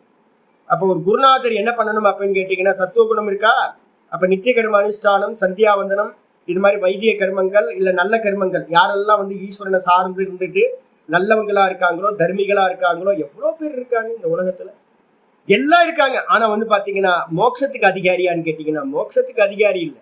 அப்போ ஒரு குருநாதர் வாழ்ந்துதான் என்ன பண்றாரு, மடை மாற்றார், ஒரு பக்கம் போயிட்டு இருக்க லைஃபை மாத்துறார். அவர் சொல்றாரு சங்கல்பத்தை எல்லாத்தையும் இனிமே என்ன பண்ணு, நிரோதம் பண்ணு. அப்ப முதல்ல கர்ம காண்டம் வந்துருது. கர்மத்தை பண்ண உங்களுக்கு விதியப்படி பார்த்து இதை பண்ணணும் பாத்தீங்கன்னா நேற்று நான் போறேன் திருவண்ணாமலையில வந்து ஒரு விசேஷமா முளைப்பாரி தலையில வச்சுக்கிட்டு போற ஒரு வழிபாடு இருக்கு. குலதெய்வ வழிபாடு வந்து பாத்தீங்கன்னா இந்த சமயத்துல பண்றாங்க. சித்திரை மாசம் பண்ணுவாங்க, அதுக்கப்புறம் ஆடி மாசம் பண்ணுவாங்க, அதுக்கப்புறம் தை மாசம் பண்ணுவாங்க. 3 காலத்துல ஆக்சுவலா என்னன்னு கேட்டீங்கன்னா இதெல்லாம் வேதத்துல இருக்கிறது. 3 காலம் நான் உங்களுக்கு எல்லாத்துக்கும் சொல்லியிருக்கேன்ல. 3 காலம், 3 வருஷத்துல 3 வாட்டி குலதெய்வத்துக்கு போங்க, பொங்கல் வைங்க, அவங்களுக்கு ஆஃபர் பண்ற வேண்டியதெல்லாம் ஆஃபர் பண்ணுங்க நம்ம சொல்றோம்ல. இதெல்லாம் வேத மூலம். முண்டகோபனிஷத்துல வந்து பாத்தீங்கன்னா அழகான விதிகள்லாம் வந்து பாத்தீங்கன்னா சொல்லப்பட்டிருக்கு. எல்லா வேதங்கள்லயும் சொல்லப்பட்டிருக்கு. அப்போ வந்து நான் பாக்குறேன், ஆஹா இது எங்க எங்க நடந்திருக்கோம், எங்க ஆரம்பிச்சிருக்கோம். அவங்களுக்கு தெரியவே தெரியாது. என்னன்னு கேட்டீங்கன்னா ஒரு பெரிய கூட்டம், ஒரு 5-6 ஃபேமிலி சேர்ந்து அந்த ஒரு ஃபேமிலி வந்து பாத்தீங்கன்னா என்ன பண்றாங்க, எல்லா ஆண்கள்லாம் தலையில வந்து பாத்தீங்கன்னா முளைப்பாரியை வச்சுக்கிட்டு நல்லா வந்து பாத்தீங்கன்னா ட்ரம்ஸ் அதெல்லாம் போட்டு அந்த தேவதையை வந்து பாத்தீங்கன்னா அவங்களுக்கு தெரிஞ்ச மெத்தட்ல பண்றாங்க. ஆனா அதுவும் கூட என்னது, வேத மூலம். வேதத்துக்கு வந்து பாத்தீங்கன்னா சொல்லுது 3 போகங்கள் இருக்குல்ல. நம்ம 3 போகம் விளைச்சல் பண்றோம். ஒவ்வொரு அறுவடை முடிஞ்சதுக்கு பிறகும் வந்து பாத்தீங்க அப்படின்னா இந்த காரியத்தை பண்ணிக்கிட்டே வர்றது. ஆஃபர் வந்து பாத்தீங்கன்னா சுவாமிக்கு ஆஃபர் பண்றது. இதை பண்றதுனால என்ன நடக்கும் சுவாமி அப்படின்னா, இது மாதிரி சின்ன சின்ன சின்ன சின்ன காரியங்கள் 40 சம்ஸ்காரம். ஒரு மனுஷன் பிறந்ததுல இருந்து எல்லா வீட்லயும் வேதமே தெரியாதவங்க வீட்லயும் மொட்டை அடிக்கிறாங்கல்ல. ஒரு வயசான குழந்தைங்களுக்கு மொட்டை அடிக்கிறாங்கல்ல. எல்லா வீட்லயும் வந்து பாத்தீங்கன்னா கல்யாணம்னு ஒரு புரோகிதரை கூப்பிட்டு கல்யாணம் பண்றாங்கல்ல. அந்த கல்யாணத்தப்ப வந்து பாத்தீங்கன்னா எல்லாத்துக்கும் பூணூல் போடுறாங்கல்ல. அப்ப இது மாதிரி சின்ன வயசுல இருந்து ஆரம்பிச்சு எல்லா கர்மங்கள்லயும் வேதத்தோட மூலம் இருக்கு. அது என்ன பண்ணும் அப்படின்னு கேட்டீங்கன்னா, நீங்க அனிமல்ஸா இல்லாம உங்களை எலிவேட் பண்ணுது. இதுல இன்னும் தீவிரமா வந்து பாத்தீங்கன்னா மெதுவா வைதிக கர்மங்கள்ல ஈடுபட சத்துவகுணம் அதிகமாயி கடைசியில என்ன ஆகும், குருநாதர் கிடைப்பார். குருநாதர் சொல்றார், எல்லா காமியத்தையும் விட்டுட்டு நிஷ்காமத்துக்கு வா சாமி. வந்துட்டேன், மனசு எப்படி இருக்கு, நல்லா சொச்சமா சமாதானத்துல இருக்கு, வா உட்கார்ந்து ஆத்மாவை பத்தி சிரவணம் பண்ணு, மனனம் பண்ணு, நிதித்தியாசனம் பண்ணி ஆத்மாவை அறிவாயாக. இந்த விதமா பிரத்யேகாத்ம அபிமுக்கிய. பிரத்யேகாத்மா அப்படின்னா வேதத்தோட சின்ன சின்ன கர்மங்களும் கூட எங்க லீட் பண்ணுது அப்படின்னா உள்ள இருக்கக்கூடிய அந்தராத்மாவை நோக்கி நம்மளை திருப்பக்கூடியதா, அகமுகப்படுத்தி உள்ளுக்குள்ளா இருக்க ஆத்மாவை அறிய பண்ற பிரவிற்த்தி உத்பாதனார்த்தத்வாத். அப்ப கர்மகாண்டத்தை நீங்க தூர போட்டுறாதீங்க. கர்மகாண்டத்தை தூர போட்டீங்க அப்படின்னா ட்ரையா ஆயிடுவீங்க. அப்ப நம்ம சனாதன தர்மத்துல இருக்கக்கூடிய நம்ம ஃபேமிலியில என்ன குலாச்சாரம் இருக்கோ அந்த குலாச்சாரத்துல ஃபேமிலியில என்னெல்லாம் பண்ணிட்டு இருக்கோமோ அதை எல்லாத்தையும் முதல்ல பண்ணணும். அதால்தான் நம்ம சொல்றோம், ஆரம்பிக்கும் போதே மொத்தம் 4 ஸ்டெப்ல கர்மம். கீதால வந்து பாத்தீங்கன்னா 3:8, 3:9, 3:30 வரிசையா சொல்லிட்டு இருக்கோம் நம்ம. அப்ப முதல்ல வந்து பாத்தீங்கன்னா நியத்தம் குரு கர்மத்துவம். இதான் இது விதி. நித்திய கர்மங்களை, உனக்கு விதிக்கப்பட்ட கர்மங்களை பண்ணு. பண்ணாம விட்டினா ரஜோகுணம் தமோகுணம் போயிடுவேன், பசுமாடு மாதிரி ஆயிடுவேன், மாடு மாதிரி, குரங்கு மாதிரி, நாய் மாதிரி ஆயிடுவேன். அப்ப வந்து பாத்தீங்கன்னா இதேஷ்டாச்சாரம் வந்துடும், அவ்வளவுதான், நாசம் ஆயிடுவேன் நீ. அப்ப முதல்ல சாஸ்திரத்துல சொல்லப்பட்ட கர்மங்களை முதல்ல பண்ணு, அதுக்கப்புறம் நிஷ்காமியத்தை பண்ணு. அது மூலமா வந்து பாத்தீங்கன்னா ஞானத்துக்கு வா, அதுக்கப்புறம் ஞான நிஷ்டைய சம்பாதிக்கலாம். அப்ப இந்த ஸ்டெப்ஸ் வந்து பாத்தீங்கன்னா என்ன, எங்க மூலம் ஆரம்பிக்குது, கர்மம். கர்மத்துலதான் ஆரம்பிக்குது. நீங்க அங்கேயே டிராப் அவுட் ஆயிட்டீங்கன்னா 80 வயசு வரைக்கும் கர்ம காண்டத்தை வந்து பாத்தீங்கன்னா சங்கல்ப பூர்வமா பண்ணிக்கிட்டே இருந்தீங்கன்னா அடுத்த லெவலுக்கு போக முடியுமா? அதான் டிராப் அவுட்னு நம்ம சொல்றோம். அப்ப கர்மகாண்டிகளா இருக்கிறவங்க, நல்லவங்களா இருக்கிறவங்க எல்லாரும் என்ன பண்றாங்கன்னு கேட்டீங்கன்னா, சாகர காலம் மட்டும் கர்மயோகத்துக்கு வராம சங்கல்பம் பண்ணிக்கிட்டே இருந்தீங்கன்னா நீங்க வந்து பாத்தீங்கன்னா ஃபெயிலியர் ஆயிட்டீங்கன்னு அர்த்தம். லைஃப் வந்து பாத்தீங்கன்னா திரும்ப சம்சாரத்தை சுத்திட்டு இருக்க வேண்டியது. அப்ப கர்மம் எதுக்காக அப்படின்னு கேட்டீங்கன்னா, அதாவது வேதத்துல வந்து பாத்தீங்கன்னா முக்கியமான மந்திரம் வந்து பாத்தீங்கன்னா 4:4:22 பிரகதாரண்யம் சொல்லுது. என்னன்னு கேட்டா, தமேதம் வேதானு வச்சனேன பிராமணா விவிதிஷந்தி யக்ஞேன தானேன தபசா அநாசகேன. முன்னாடி இருந்த பிராமணர்கள் என்ன பண்ணாங்க அப்படின்னா, பிராமணர்கள்னா பிராமணாகனா பிராமண கஷத்திரிய வைசியர்கள், இவங்க எல்லாரும் என்ன பண்ணிட்டு இருந்தாங்க அப்படின்னு கேட்டா, வேதத்துல சொல்லப்பட்ட கர்மங்களை, யஜ்யம், தானம், தபசு, இந்த கர்மங்களை எல்லாத்தையும் ஆசையில்லாமல் செய்வதன் மூலமாக, ஆசைகளை விட்டுட்டு வந்து பாத்தீங்கன்னா டியூட்டியா பண்ணணும் அப்படின்னு அவங்க குருநாதர் சொல்லி கொடுத்திருக்காரு. வேதத்துல இருக்கக்கூடிய கர்மங்களை எல்லாத்தையும் அவங்கவுங்க ஆசிரமத்துக்கு ஏத்த மாதிரி, அவங்கவுங்க வர்ணத்துக்கு ஏத்த மாதிரி கர்மங்களை ஈஸ்வரார்ப்பணமா பண்ணிக்கிட்டே என்ன பண்ணாங்க அப்படின்னா அந்த நிர்குண பிரம்மத்தை அறிய ஆசை கொண்டார்கள். அப்ப வந்து பாத்தீங்கன்னா இப்ப யாருக்காவது ஆசை வரும், ஆசைதான் அதிகமாயிட்டே போகுது ஒழிய நிஷ்காமத்துக்கு யாரும் வரமாட்டேன்றாங்க. ஏன் அப்படின்னா நிஷ்காமத்தை சொல்றதுக்கு ஆளே இல்லாம போச்சு. அடுத்த ஸ்டெப் போகணுமே, சொல்றதுக்கு ஆள் இல்லை. அப்ப கடைசி காலம் வரைக்கும் வந்து பாத்தீங்கன்னா பேத்தி நல்லா இருக்கணும், பேரன் நல்லா இருக்கணும். ஆமா, நீ தான் கொண்டு வந்த பாரு, முந்தின ஜென்மத்தெல்லாம் நீ தான் இருந்தல்ல. அவங்க யாருன்னே தெரியாது, நீ யாருன்னே தெரியாது, கொஞ்சம் கூட புத்தியே இல்லை. தூக்கத்துல போனாவே உன்னோட பேர குழந்தைங்களும் நீயும் உன் பிள்ளைங்களும் யாருமே இல்லை. உனக்கு தேகமே இல்லை உனக்கு தூக்கத்துல போனா. இந்த புத்தி கூட நமக்கு வராம என்ன பண்ணிட்டு இருக்கோம், நம்ம தான் எல்லாம் முட்டு கொடுத்து இந்த சம்சாரத்தை தூக்கி நிப்பாட்டுற மாதிரி. நம்ம எங்க இருந்து வந்தோம்னு தெரியல, எங்க அப்பா அம்மா எங்க போனாங்கன்னு தெரியல, யார் எங்க இருந்து வந்தோம் எங்க போனோம் எல்லாம் சேர்ந்து ஒரு இதுல இருக்கும். நம்ம வந்து பாத்தீங்கன்னா ஒவ்வொருத்தரும் யதார்த்தத்தை புரியாம சங்கல்பம் பண்ணிக்கிட்டே போறோம் அப்படின்னா திரும்ப திரும்ப பிறந்துகிட்டே இருக்க வேண்டியதுன்னு. அப்ப இது யாரும் சொல்லி கொடுக்கறதே இல்லை. கடைசி காலம் வரைக்கும் வந்து பாத்தீங்கன்னா வெறி கொண்டு சங்கல்பம் பண்ணிக்கிட்டே இருக்கும். எல்லாம் அப்படியே ரோட்டை இறங்குனாவே நாங்க டெய்லி பாக்குறோம், 70 வயசான கூட பக்குவம் வரமாட்டேங்குது, விட்டு கொடுத்து போற தன்மை வரமாட்டேங்குது. ஏன் அப்படின்னு கேட்டீங்கன்னா சம்பாதிக்கணும், எல்லாத்தையும் குழந்தைங்களையும் குட்டிகளையும் நல்லா வச்சுக்கணும், எல்லாத்துக்கும் பின்னாடி அந்த பந்தம் இருக்கு. யதார்த்தம் புரியவே இல்லை. அப்ப என்னன்னு கேட்டீங்கன்னா நிஷ்காமம் வரவே இல்லை. நிஷ்காமம் வரணும். கர்மம் கர்மயோகம் ரெண்டுத்துலயும் கர்மம் இருக்குல்ல. யஜ்யம் தானம் தபஸ் எல்லாத்தையும் பண்ணணும், ஆனா நிஷ்காமமா பண்ணணும். அப்படி பண்ணும்போது சித்தசுத்தி உண்டாகும், மெதுவா விவேக வைராக்கியம் வரும். அதுக்கப்புறம் சிரவணம் மனனம் நிருத்தியாசனம் ஆத்மானுபூதி அப்படின்னு சம்சாரம் உபரத்தி அடையும். அப்ப இது இந்த ஸ்டெப்ஸ்க்கு வந்து பாத்தீங்கன்னா முன்னாடி ஆரம்பிக்கிறது கர்மத்துல ஆரம்பிக்க, முடியறது மோட்சத்துல முடியுது. அப்ப வந்து பாத்தீங்கன்னா வேதத்தோட பரம தாத்பரியம் பூர்வ காண்டம் எதுக்கு அப்படின்னா சித்த சுத்திக்காக தான். பூர்வ காண்டம் முதல் பர்பஸ் பசு பிரவருத்தியை நீக்கிறது, விலங்குத்தன்மையை போக்குறது. ரெண்டாவது பர்பஸ் வந்து சித்த சுத்தியை கொடுக்கறது. மூணாவது பர்பஸ் வந்து பாத்தீங்கன்னா பிரம்ம வித்யாக்கு யோக்கியத்தையை உண்டு பண்றது. இவ்வளவுதான் கர்ம காண்டத்தோட பர்பஸ், இவ்வளவுதான். அதை விட்டுட்டு நம்ம என்ன பண்ணிட்டோம், அதை வச்சுக்கிட்டு பிரம்மலோகம் வரைக்கும் இருக்கிற லோகங்களை அடையிறதுக்காக ஒருத்தன் ஆசைப்பட்டு இந்த லோகத்தையும் பரலோகத்தையும் ஆசைப்பட்டுக்கிட்டு அதை பிரயோகம் பண்ணிக்கிட்டு தப்பா யூஸ் பண்றோம். சிஸ்டம் கரெக்ட், அதை யூஸ் பண்ற மெத்தட் யார்கிட்ட இருக்கோ அவங்க தப்பா யூஸ் பண்றாங்க. இதான் ஆச்சாரியர் சொல்ற. மித்யாத்வே அபி. ஒரு வேலை கேட்கலாம், சுவாமி இந்த வேதம்லாம் தூக்கத்துல இல்லைல்ல, தூக்கத்துல வேதம் இருக்கா?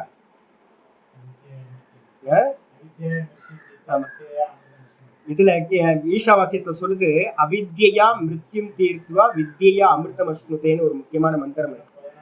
ஆமா, அந்த ஈஷாவாசியத்தோட இப்ப நான் பேசுறதெல்லாம் ஈஷாவாசியத்தோட 11வது மந்திரத்துல இருந்து ஆரம்பிச்சு இருக்கிறது. யாராவது இருந்தா எடுத்து பாத்துங்க. இது வந்து பாத்தீங்கன்னா ஆச்சாரியர் சொல்றாரு, தூக்கத்துல இது இல்லைல்ல, வேத கர்மங்கள் ஏதாவது இருக்கா? வேதம் இருக்கா தூக்கத்துல? வேதமும் இல்ல, ஈஸ்வரன் இருக்காரா? வேதம் இருக்கா? வேத கர்மங்கள் இருக்கா? ஒண்ணுமே இல்லை.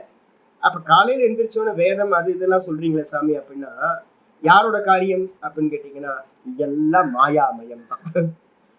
தூக்கத்துல ஒண்ணு மட்டும் தான், நான் சுகமா இருந்தா வேற ஒண்ணும் இல்லை. அதுக்கப்புறம் வந்து பாத்தீங்கன்னா ஒண்ணுமில்லைன்ற அந்த மாயையில இருந்துதான் இந்த மொத்தமும் இப்ப நம்ம பேசிக்கிட்டு இருக்கிறது எல்லாம் நடக்குது. ஆனா அப்போ என்ன ஆகுன்னு கேட்டீங்கன்னா இதுவும் வேதமும் கூட வந்து பாத்தீங்கன்னா என்னது, வேதமும் கூட மித்யா.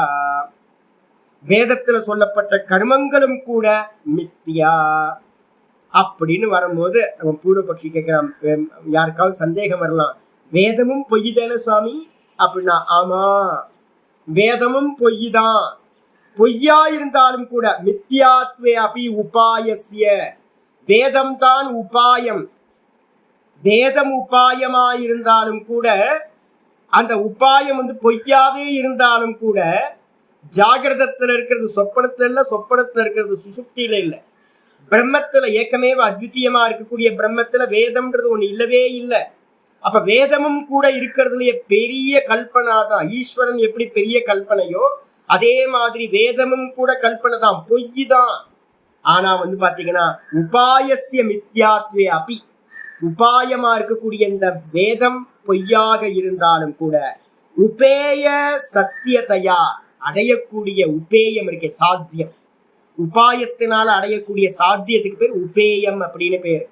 நம்ம இந்த வேதத்தை வச்சுக்கிட்டு எதை அறிய போறோம் அப்படின்னு கேட்டீங்கன்னா முதல்ல சாஸ்திரம் அத்தியாரோபம், ரெண்டாவது சாஸ்திரம் அபவாதம், பிணம் சுடும் தடி. வேதாந்தம் என்னது? பிணம் சுடும் தடி. இந்த பணத்தை டெட் பாடி இந்த சம்சாரத்தை எரிச்சிட்டு இந்த வேதமும் என்ன ஆயிடும், வேதத்தையும் தூக்கி வேதாந்தத்தையும் தூக்கி அந்த சம்சாரத்தோட இதுவும் பொய் அப்படின்னு போயிடுவீங்க. ஞாத்தே துவைத்தம் ந வித்யதே, அறியப்பட்ட நிலையில் இந்த வேதமும் இல்லை, சாஸ்திரம் இல்லை, குரு இல்லை, சிஷ்யன் இல்லை, சம்சாரம் இல்லை, முமுக்ஷு இல்லை அப்படின்னு வந்து பாத்தீங்கன்னா மாண்டூக்கிய காரிக்கை ரொம்ப தெளிவா சொல்லுது. அப்ப எல்லாம் கரெக்ட் தான். எது வரைக்கும் அப்படின்னா அஜ்ஞானம் இருக்கிற வரைக்கும் இதெல்லாத்துக்கும் வேல்யூ இருக்கு. உபாயம் வந்து பாத்தீங்கன்னா பொய்யா இருந்தாலும் இந்த உபாயத்து மூலமா அறியக்கூடிய அடையக்கூடிய அந்த பிரம்ம தத்துவம் இருக்குல்ல, அது சத்தியமானது. அப்போ அந்த சாத்தியமா இருக்கக்கூடிய அந்த உபேயம் சொல்லக்கூடிய அந்த பிரம்மம் சத்தியமா இருக்கிறதுனால இந்த அதை அடையறதுக்காக நமக்கு உபயோகப்படுற இந்த வேதம், அதையும் கூட நம்ம என்ன பண்றோம் அப்படின்னா உபேய சத்தியதையா சத்தியத்துவம் ஏவசியாத். இப்ப அஜ்ஞான காலம் இருக்கிற வரைக்கும் நம்ம என்ன பண்றோம், இந்த மற்றதுல இருக்கக்கூடிய பிரமாணத்தன்மையை காட்டிலும் அதிக சத்தியத்தன்மை எதுக்கு கொடுக்கணும், வேதத்துக்கு கொடுக்கணும். வேதம் சத்தியம் சத்தியம் சத்தியம் மனசுல நல்லா புரிஞ்சுக்கணும். ஏன் அப்படின்னா இதுதான் மோட்சத்துக்கு சாதனம். அப்ப வேற எந்த சாஸ்திரம் வேணாலும் படிச்சுங்க, சயின்ஸ் எத்தனை சயின்ஸ் இருக்கு, எந்த சயின்ஸை படிச்சாலும் வந்து பாத்தீங்க அப்படின்னா அது மோட்சத்தை கொடுக்கவே கொடுக்காது. அப்ப லௌகிக வித்யாவை எல்லாத்தையும் நம்ம என்ன பண்றோம் அப்படின்னு கேட்டீங்கன்னா பராவித்யா அபராவித்யான்னு ரெண்டா பிரிக்கிறோம். முண்டக உபநிஷத்துல வந்து பாத்தீங்கன்னா பிரிக்கும் போதே பிரிக்குது. அபரவித்யா அப்படின்னா இந்த மொத்த சம்சாரத்தை பத்தின வித்யாக்கள் எல்லாம் அபரவித்யா சம்சாரத்தை கொடுக்கறது. எது வந்து பாத்தீங்கன்னா பராவித்யா அப்படின்னா எது அக்ஷரம் அதிகம் எதே, எதனால நம்ம அக்ஷர தத்துவத்தை அறிகிறோமோ அதான் பராவித்யா. அப்ப வந்து பாத்தீங்கன்னா முதல்ல வேதத்தை ஸ்வீகாரம் பண்ணணும், அதுக்கப்புறம் உபாசனா காண்டத்தை ஸ்வீகாரம் பண்ணணும், அதுக்கப்புறம் வேதாந்தத்தை ஸ்வீகாரம் பண்ணணும், அதுக்கப்புறம் அது மூலமா எல்லாத்தையும் நிஷேதம் பண்ணிட்டு அகம் பிரம்மாஸ்மியில போய் நின்றணும். இவ்வளவுதான். அப்ப வந்து பாத்தீங்க அப்படின்னா அகம் பிரம்மாஸ்மின்றது தான் வந்து பாத்தீங்கன்னா யதார்த்தம். அதுக்கு உபாயமா இருக்கிற இந்த வேதத்தையும் கூட நம்ம என்ன பண்றோம், பரம பிரமாணம்னு சொல்றோம். அதனால சத்தியத்தன்மை வந்துடும். ஏவசியாது யதா அர்த்தவாதானாம் விதிசேஷானாம். எப்படி வந்து பாத்தீங்கன்னா விதி இருக்கு, நிறைய விதி இருக்கு. யாராவது டாக்டர் சொல்றாரு, நீ வந்து பாத்தீங்க அப்படின்னா எனக்கு டாக்டர் சொல்லியிருக்காரு, என்ன பண்ணியிருக்காரு அப்படின்னு கேட்டீங்கன்னா மில்லட்டா சாப்பிடுங்க ஜி, மில்லட்டு சாப்பிட்டா வந்து பாத்தீங்கன்னா சுகர் வந்து ஏறாது அப்படின்னு. நான் நம்பவே இல்லை. மில்லட்டாவது இந்த நாதபுரம் மாதிரியான ஆட்கள்லாம் நிறைய பேர் இருக்காங்க, ஆயுர்வேதிக் வைத்தியம் எல்லாமே மூலிகை அது இதுன்னு எதையாவது சொல்லிட்டு இருப்பாங்க. எனக்குலாம் அதெல்லாம் பிடிக்காது. நான் வந்து பார்த்தீங்கன்னா 2 மாத்திரை டேப்லெட் எடுத்து போட்டால் வேலை முடிஞ்சு, அவ்வளோதான். அதை விட்டுட்டு வந்து பார்த்தீங்கன்னா கஷாயம் காய்ச்சறது, அப்புறம் வந்து மில்லட்டை தேடி போகிறது, இதை சாப்பிட்டா அதை சாப்பிட்டா அப்படின்னு. நான் ரொம்ப வருஷங்களாக எதுவுமே பண்ணவே இல்லை. தெரியும் எனக்கு, அதனால பண்ணவே இல்லை. அதுக்கப்புறம் எதேச்சியாக வந்து பார்த்தீங்கன்னா டாக்டர் சொல்லிட்டாரு, சாமி கொஞ்ச நாள் இருக்கணும் அப்படின்னா ரொம்ப பீக் போயிடுச்சு. சுகர் வந்து பார்த்தீங்க அப்படின்னா HbA1c வந்து பார்த்தீங்கன்னா 12.6, அது வந்து பார்த்தீங்கன்னா 6 தான் இருக்கணுமா. 12.6னா வந்து பார்த்தீங்கன்னா ரொம்ப ஹெவி. அப்போ வந்து பார்த்தீங்கன்னா கொஞ்சோண்டு ஃபுட்டை கொஞ்சம் மாற்றி பாருங்க சாமின்னு. நான் ரொம்ப நாள் கழிச்சு டாக்டர்கிட்ட போனோன்னு அவர் சொன்னோன்னு சரி பார்க்கலாமே அப்படின்னு ஒன்றுமே பண்ணல. காலையில் வந்து பார்த்தீங்கன்னா ஒரு கைப்பிடி ஏதோ ஒரு மில்லட்டை வந்து கைப்பிடி சாப்பிட்டேன், அப்படியே டோட்டலாக மாறி போச்சு. இப்போ விதி வந்து பார்த்தீங்கன்னா அனுஷ்டானம் பண்ணும்போது இப்போ எனக்கு ஒரு நம்பிக்கையே இல்லாதது. இப்போ வந்து பார்த்தீங்கன்னா இப்போ என்ன ஆயிடுச்சு, அனுஷ்டானம் பண்ணி பலன் கிடைச்சோன்னு இமீடியட்டா 1 வாரம் பண்ணோன்னே எனக்கு பலன் தெரிஞ்சு போச்சு. இப்போ நான் என்ன பண்றேன், ரெகுலரா மில்லட் எடுக்க ஆரம்பிச்சிட்டேன். இப்போ வந்து பாத்தீங்கன்னா இதே மாதிரி வேதத்துல வந்து பாத்தீங்கன்னா நமக்கு நிறைய விசுவாசம் இல்லாம இருக்கலாம். அது எதையோ சொல்லுது, இந்த பிராமணர்கள் பஞ்சாங்க பிராமணர்கள் எதையோ சொல்லி வச்சிருக்காங்க, அதெல்லாம் சும்மா பித்துக்குடித்தனம் அப்படின்னு. நம்மளாம் ரொம்ப புத்திசாலி, நம்மளாம் மாடர்ன் எஜுகேஷன் படிச்சிருக்கோம் அப்படின்ட்டு வந்து பாத்தீங்கன்னா நம்ம சயின்ஸ் எல்லாம் ரொம்ப படிச்சிருக்கோம், இதெல்லாம் பித்துக்குடித்தனமா ஏதோ சொல்லி வச்சிருக்கு அப்படின்னு நம்ம நம்புறோம்னு வச்சுங்க. மெதுவா மெதுவா எதையாவது ஒரு அனுஷ்டானத்தை வேதத்துல சொன்னதை எடுத்து பண்ண ஆரம்பிச்சோம் அப்படின்னா என்ன தெரியும், அர்த்தவாதம்னு ஒண்ணு இருக்கு. ஸ்துதி சொல்லப்பட்டிருக்கு, ஒவ்வொரு கர்மத்துக்கும் ஒரு ஸ்துதி வாக்கியம் இருக்கும். கூடவே வேதத்துல நிந்தா வாக்கியமும் இருக்கும், ஸ்துதி வாக்கியமும் இருக்கும். இதை பண்ணுனா இது கிடைக்கும், இதை பண்ணுனா இது கிடைக்கும், இதை பண்ணுனா இது கிடைக்கும், இதை பண்ணுனா இது இந்த மோசமான விளைவு உண்டாகும் அப்படின்னு நிஷேதமும் இருக்கும். அர்த்தவாதம்னு பேர். இந்த அர்த்தவாதத்திலையும் விதிசேஷான அங்கங்கள் இருக்கும். ஒன்றை பண்ணும் போதே வந்து பாத்தீங்கன்னா இதை பண்ணக்கூடாது, இதை பண்ணக்கூடாது, இதை பண்ணும்போது இதை பண்ணக்கூடாது, இதை பண்ணும்போது இதை பண்ணக்கூடாது அப்படின்னு. இதை பண்ணும்போது மெயின் காரியம் இதை பண்ணும்போது மற்றதெல்லாம் பண்ணணும் அப்படின்னு வந்து பாத்தீங்கன்னா கூட கூட வந்து பாத்தீங்கன்னா அங்கங்களோட சேர்த்து பண்ணணும். ஒரு சந்தியாவந்தனம் பண்றோம் அப்படின்னா வந்து பாத்தீங்கன்னா எனக்கு தெரிஞ்ச ஒரு பாலு சாஸ்திரின்னு ஒருத்தர் வருவார். சாமி கொஞ்சம் சந்தி பண்ணிக்கிட்டுமா சாமி இடுவார். சந்தி பண்ணுங்க ஆசனம் வேணுமா, பச்சை பாத்திரம்லாம் இருக்கா அப்படின்னா, அதெல்லாம் ஒன்றும் வேணாம் சாமி அப்படின்ட்டு நேராக போவார். பைப்பை திறந்து விடுவார். பைப்பை திறந்து விட்டு வந்து பார்த்தீங்க அப்படின்னா, அந்த குருவி குளிக்கிறத பார்த்தீங்கன்னா தெரியும் உங்களுக்கு. ஒரு பாத்திரத்தில் தண்ணி வச்சிங்கன்னா குருவியில வந்து என்ன பண்ணணும்னா தலையை மட்டும் டம் டம் டம் முடிக்கிட்டு இப்படி இப்படி உதறிக்கும்.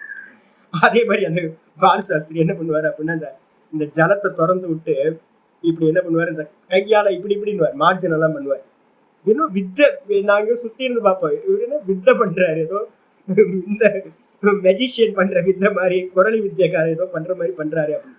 அவர் என்ன பண்ணுவார், இந்த தண்ணி எடுத்து இப்படி இப்படி தெளிப்பார், அப்புறம் மூக்கை இப்படி இப்படி பிடிப்பார். மூக்கை வந்து பார்த்தீங்கன்னா பிராணாயாமம் பண்ணுறாராம். இப்படி இப்படின்னுவார். முடிச்சு போச்சு பிராணாயாமம். இப்படின்னு மூணு வாட்டி இப்படி இப்படி ஆட்டுவார். பிராணாயாமம் முடிஞ்சு போச்சு. அதுக்கப்புறம் வந்து கையை வந்து பார்த்தீங்கன்னா அங்கவஸ்திரத்துக்குள்ள விட்டு டும் டும் டும்னு எண்ணுவார். ஏறிட்டா சுவாமி சந்தியா பண்ணிட்ட சுவாமின்னு. சந்தியா பண்ணிட்டீங்களா? 3 நிமிஷத்துல சந்தியா பண்ணுனா அப்ப பலன் எப்படி சாமி கிடைக்கும்? மொத்தம் 23 அங்கங்கள் இருக்கு, பஞ்சகோஷ சுத்தி. அப்ப சொல்லுது, சாஸ்திரம் சொல்லுது என்னன்னா, அங்கத்தை விட்டுட்டு இதை பண்ணாத அப்படின்னு விதி வைக்குது. அப்ப அங்கங்களோடு பூரணமா ஒரு காரியத்தை கர்மகாண்டத்துல எதையாவது பண்றோம் அப்படின்னா, ஒன்ன வந்து இப்ப நிறைய பேருக்கு வெறும் காயத்ரி பண்றவங்க இருக்காங்க. 18வது அங்கம் காயத்ரி. அப்ப 17 அங்கத்தை விதிச்சவங்க ரிஷிமார்கள் எல்லாம் புத்தி இல்லாதவங்களா? அப்ப வந்து பாத்தீங்கன்னா புத்திசாலிகள் தானே ரிஷிமார்கள். அப்ப 17 அங்கம் பண்ணிட்டு 18வது அங்கமா காயத்ரி ஜபத்தை வைக்குது அப்படின்னா, நாம புத்திசாலியா காயத்ரி ஜபத்தை மட்டும் பண்ணிட்டு மற்றது எல்லாத்தையும் விட்டுட்டோம் அப்படின்னா, இப்ப அதான் நடந்துட்டு இருக்கு. அப்ப அங்கத்தை விதிக்கிறது. அங்கம்னா என்னது? விதிசேஷம்னு பேர். விதிசேஷம்னா அங்கங்கள். இத பண்ணும் போது இதெல்லாம் பண்ணணும். அக்னிஹோத்திரத்துக்கு அங்கங்கள் இருக்கு. இன்னும் ஒண்ணு மட்டும் இல்ல, ஒவ்வொன்றுத்துக்கும் அங்கங்களோடு சேர்ந்துதான் வந்து பாத்தீங்கன்னா எல்லாமே வைக்கப்பட்டிருக்கு. அதே மாதிரி அர்த்தவாதம் இருக்கு, நிந்தா இருக்கு, ஸ்துதி இருக்கு. இது எல்லாத்தையும் நம்ம எப்ப அப்ளை பண்ணி பாக்குறோமோ அப்ப வந்து நான் எப்படி மில்லட் சாப்பிட்டு சுகர் கம்மியாகுதுன்னு பிரத்யட்சமா எனக்கு தெரிஞ்சதோ, இப்ப பிலீவ்னஸ் என்ன ஆயிடுச்சு, எனக்கு யாரும் சொல்லி தரணும். இப்ப நான் நிறைய பேருக்கு ரெக்கமெண்ட் பண்றேன். இது ரொம்ப சிம்பிள் ஜி. ஆமா, ரொம்ப ஈஸியா வந்து பாத்தீங்கன்னா சுகர் லோ ஆயிடுதுங்க. ரொம்ப லோ ஆயிடுது. ரொம்ப சிம்பிளா வந்து பாத்தீங்கன்னா சுகரை போக்கணுமா, பெஸ்ட் வே வந்து பாத்தீங்கன்னா மில்லட் சாப்பிடுங்க. வேற எதுவும் அரிசி சாப்பிடாதீங்க. கோதுமை, அரிசி எல்லாத்தையும் விட்டுருங்க. தினையோ இல்ல சாமையோ எதையாவது சாப்பிடுங்க. காலையில முதல் ஃபுட்டு, அது முக்கியமானது. முதல் ஃபுட்டு வந்து பாத்தீங்கன்னா இதை எடுத்துங்க. மீல் மேக்கர் சாப்பிடுங்க. சுண்டல் டெய்லி சுண்டல் ஏதாவது இருக்கட்டும், இதை சாப்பிடுங்க. உங்களுக்கு வந்து பாத்தீங்கன்னா சுகர் ப்ராப்ளமே வராது. பிரத்யட்சமா எனக்கு அனுபவமா இருக்கு. அப்போ ஒருத்தர் சொன்ன விதி பிரத்யட்சத்திலேயே நமக்கு பலன் எடுத்தோன்னு என்ன ஆயிடுது, சாலிட் ஆயிடுதா? அதே மாதிரி வேதத்திலையும் எந்த கர்மங்கள் எல்லாம் சொல்லப்பட்டிருக்கோ அது எல்லாத்தையும் வந்து பாத்தீங்கன்னா நீங்க பலனை அடைய ஆரம்பிச்சீங்கன்னா, சாத்தியத்தை அடைய ஆரம்பிச்சீங்கன்னா, சாதனம் என்ன ஆயிடும், அது மேல இருக்கக்கூடிய பிரமாணத்தன்மை சாலிட் ஆயிடும். அப்ப வேதம் என்ன பண்ணுது அப்படின்னு கேட்டீங்கன்னா, வேதத்தினால் அறியக்கூடியது பிரம்மம், மோட்சம். அந்த மோட்சம் சத்தியம். அதனால அந்த மோட்சத்தை கொடுக்கக்கூடிய இந்த வேத சாஸ்திரத்திலையும் பரம பிரமாணத்தன்மை உண்டாகிவிடும். எது வரைக்கும்? அஜ்ஞான காலத்துல அந்த பிரம்மத்தை அடையறதுக்கு முன்னாடி காலம் வரைக்கும் வேதம் பிரமாணமாக ஆகிவிடுகிறது சொல்லியாச்சு. அதுக்கப்புறம் லோகே அபி, உலகத்திலும் கூட வந்து பாத்தீங்கன்னா என்ன பண்றோம், பால உன்மத்தாதீனாம் பய ஆதௌ பாயித்தவ்யே சூடாவர்தனாதி வச்சனம். நம்ம சொல்றோம்ல, பலசுருத்தின்னு எங்கெங்கெல்லாம் இருக்கோ, நீங்க ஒவ்வொரு பலசுருத்தியெல்லாம் பார்த்தீங்க அப்படின்னா வந்து பார்த்தீங்கன்னா வேதத்தில் இருக்கிற பலசுருத்திலாம், ஸ்ரீ சூக்தம் எடுத்தீங்கன்னா 1.5 பக்கம் வந்து பார்த்தீங்கன்னா ஸ்ரீ சூக்தம், மீதி இருக்கிற 1.5 பக்கம் வந்து பார்த்தீங்கன்னா பலசுருத்தி. பாவிகள, பலசுருத்திய பெருசாக இருக்கு, லக்ஷ்மியை வந்து பார்த்தீங்கன்னா ஸ்ரீயை வந்து பார்த்தீங்கன்னா துதி பண்றது கம்மியா இருக்கு. நீங்க எங்கெங்கெல்லாம் வந்து வேதத்துல எல்லாம் வந்து பாத்தீங்கன்னா எங்கெங்கெல்லாம் பலசுருத்தியை பாக்குறீங்களோ, பலசுருத்தி ரொம்ப இருக்கும். நிறைய வேதத்துல இருக்கிற மந்திரங்கள் எல்லாத்துலயும் பலசுருத்தி இருக்கு. பலசுருத்தி எல்லாம் என்ன சொல்லலாம் அப்படின்னா அர்த்தவாதம் அப்படின்னு சொல்லிக்கலாம். வேதத்துல இருக்கிற பலசுருத்திக்கு என்ன பேரு? அர்த்தவாதம். எதுக்கு சாமி? வேதத்துக்கு நீங்க தான் சொன்னீங்க, வேதத்தோட எங்க கொண்டு போகுது? வேதம் மோட்சத்துக்கு கொண்டு போகுது. அப்ப வேதமே வந்து பாத்தீங்கன்னா முதல்லயே பலன்லாம் இல்லப்பா, இதெல்லாம் பொய்ன்னு சொல்ல வேண்டியதுன்னு. வேதமே நீங்க வந்து பாத்தீங்கன்னா நிஷ்காம தான் பண்ணணும், சகாமத்தையே எடுத்துங்க வேதத்துல இருக்கிறத, அப்படி வச்சிருக்கலாம்ல. அப்படின்னு கேட்டீங்கன்னா, ஏன் தாத்பரியம் என்னன்னா, வேதத்தோட தாத்பரியம் நம்மளை எல்லாம் குழந்தைன்னு அதுக்கு தெரியும். நம்ம எல்லாம் கொஞ்சம் பைத்தியம்னு தெரியும். உண்மத்தை நம்ம எல்லாம் என்னது பைத்தியம், உண்மை தானே, லூசு தானே, நம்ம எல்லாம் லூஸ் தான். ஆமா, நம்ம எல்லாம் லூசு, கொஞ்சம் லூசு தான், எல்லாருமே லூசு தான். நமக்கு வந்து பாத்தீங்கன்னா வேதத்துல வந்து பாத்தீங்கன்னா அபிமானம் வரவே வராது, மோட்சத்துல அபிமானம் வரவே வராது, சத்தியத்துவம் வராது.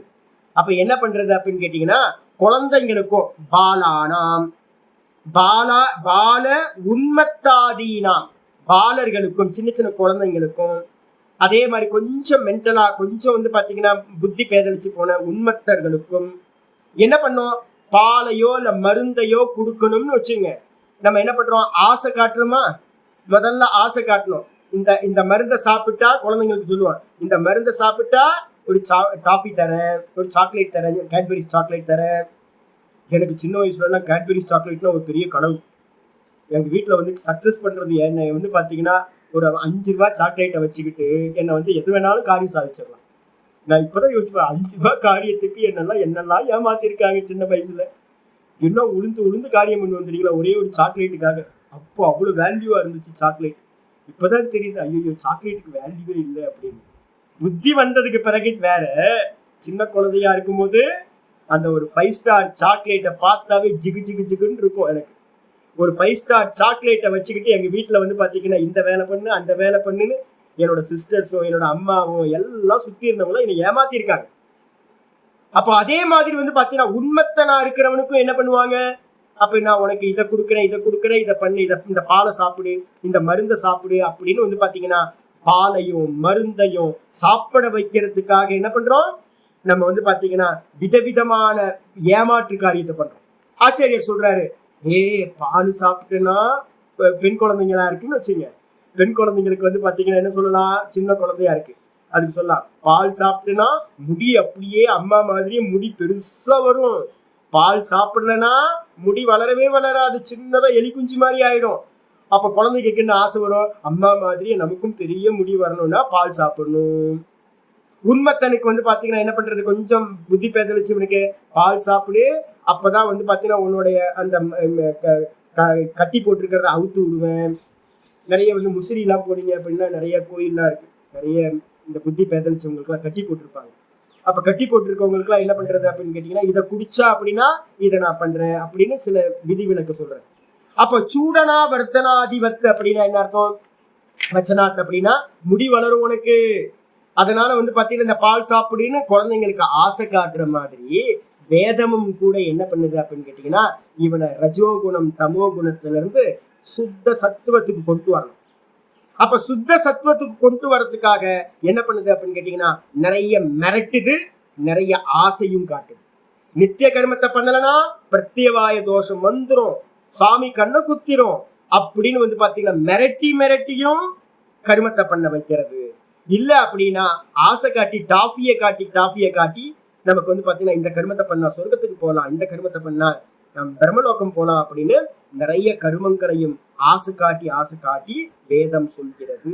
அப்போ வேதத்தோட இருக்கக்கூடிய பல சுருதிகள் எல்லாம், ஸ்தோத்திரத்துல இருக்கிறது எல்லாத்தையும் என்ன பண்ணுங்க அப்படின்னு கேட்டீங்கன்னா, வேதம் நம்மளை வந்து எலிவேட் பண்றதுக்காக மெதுவா சத்துவ குணத்தை உண்டு பண்ணி ஆத்மா பக்கம் திரும்புறதுக்காக சொல்லப்பட்டது. டாஃபி காட்டி ஆசை காட்டி பண்ண வைக்கிற மாதிரி சொல்லியாச்சு. அதனால வந்து பாத்தீங்கன்னா பிரகாராந்தரஸ்தானாம் சாட்சாத் ஏவ பிரமாண சித்தி பிராக் ஆத்மஞானாத். பிராக் ஆத்மஞானத்துல ஆத்ம ஞானம் உண்டாவதற்கு முன்னால். எப்ப இதெல்லாம் பொய்யா போகுது, இப்ப நான் உங்களுக்கு வேதாந்தம் வந்ததுக்கு பிறகுதானே பொய்ன்னு சொல்லிட்டு இருக்கேன். இது எல்லாம் பொய்ன்னு வெளியில எங்கேயாவது சொல்லுவாங்களா? எங்கேயாவது ஒரு கர்மகாண்டம் நடக்குது, ஒருத்தர் சண்டிகோமம் பண்ணிட்டு இருக்காரு.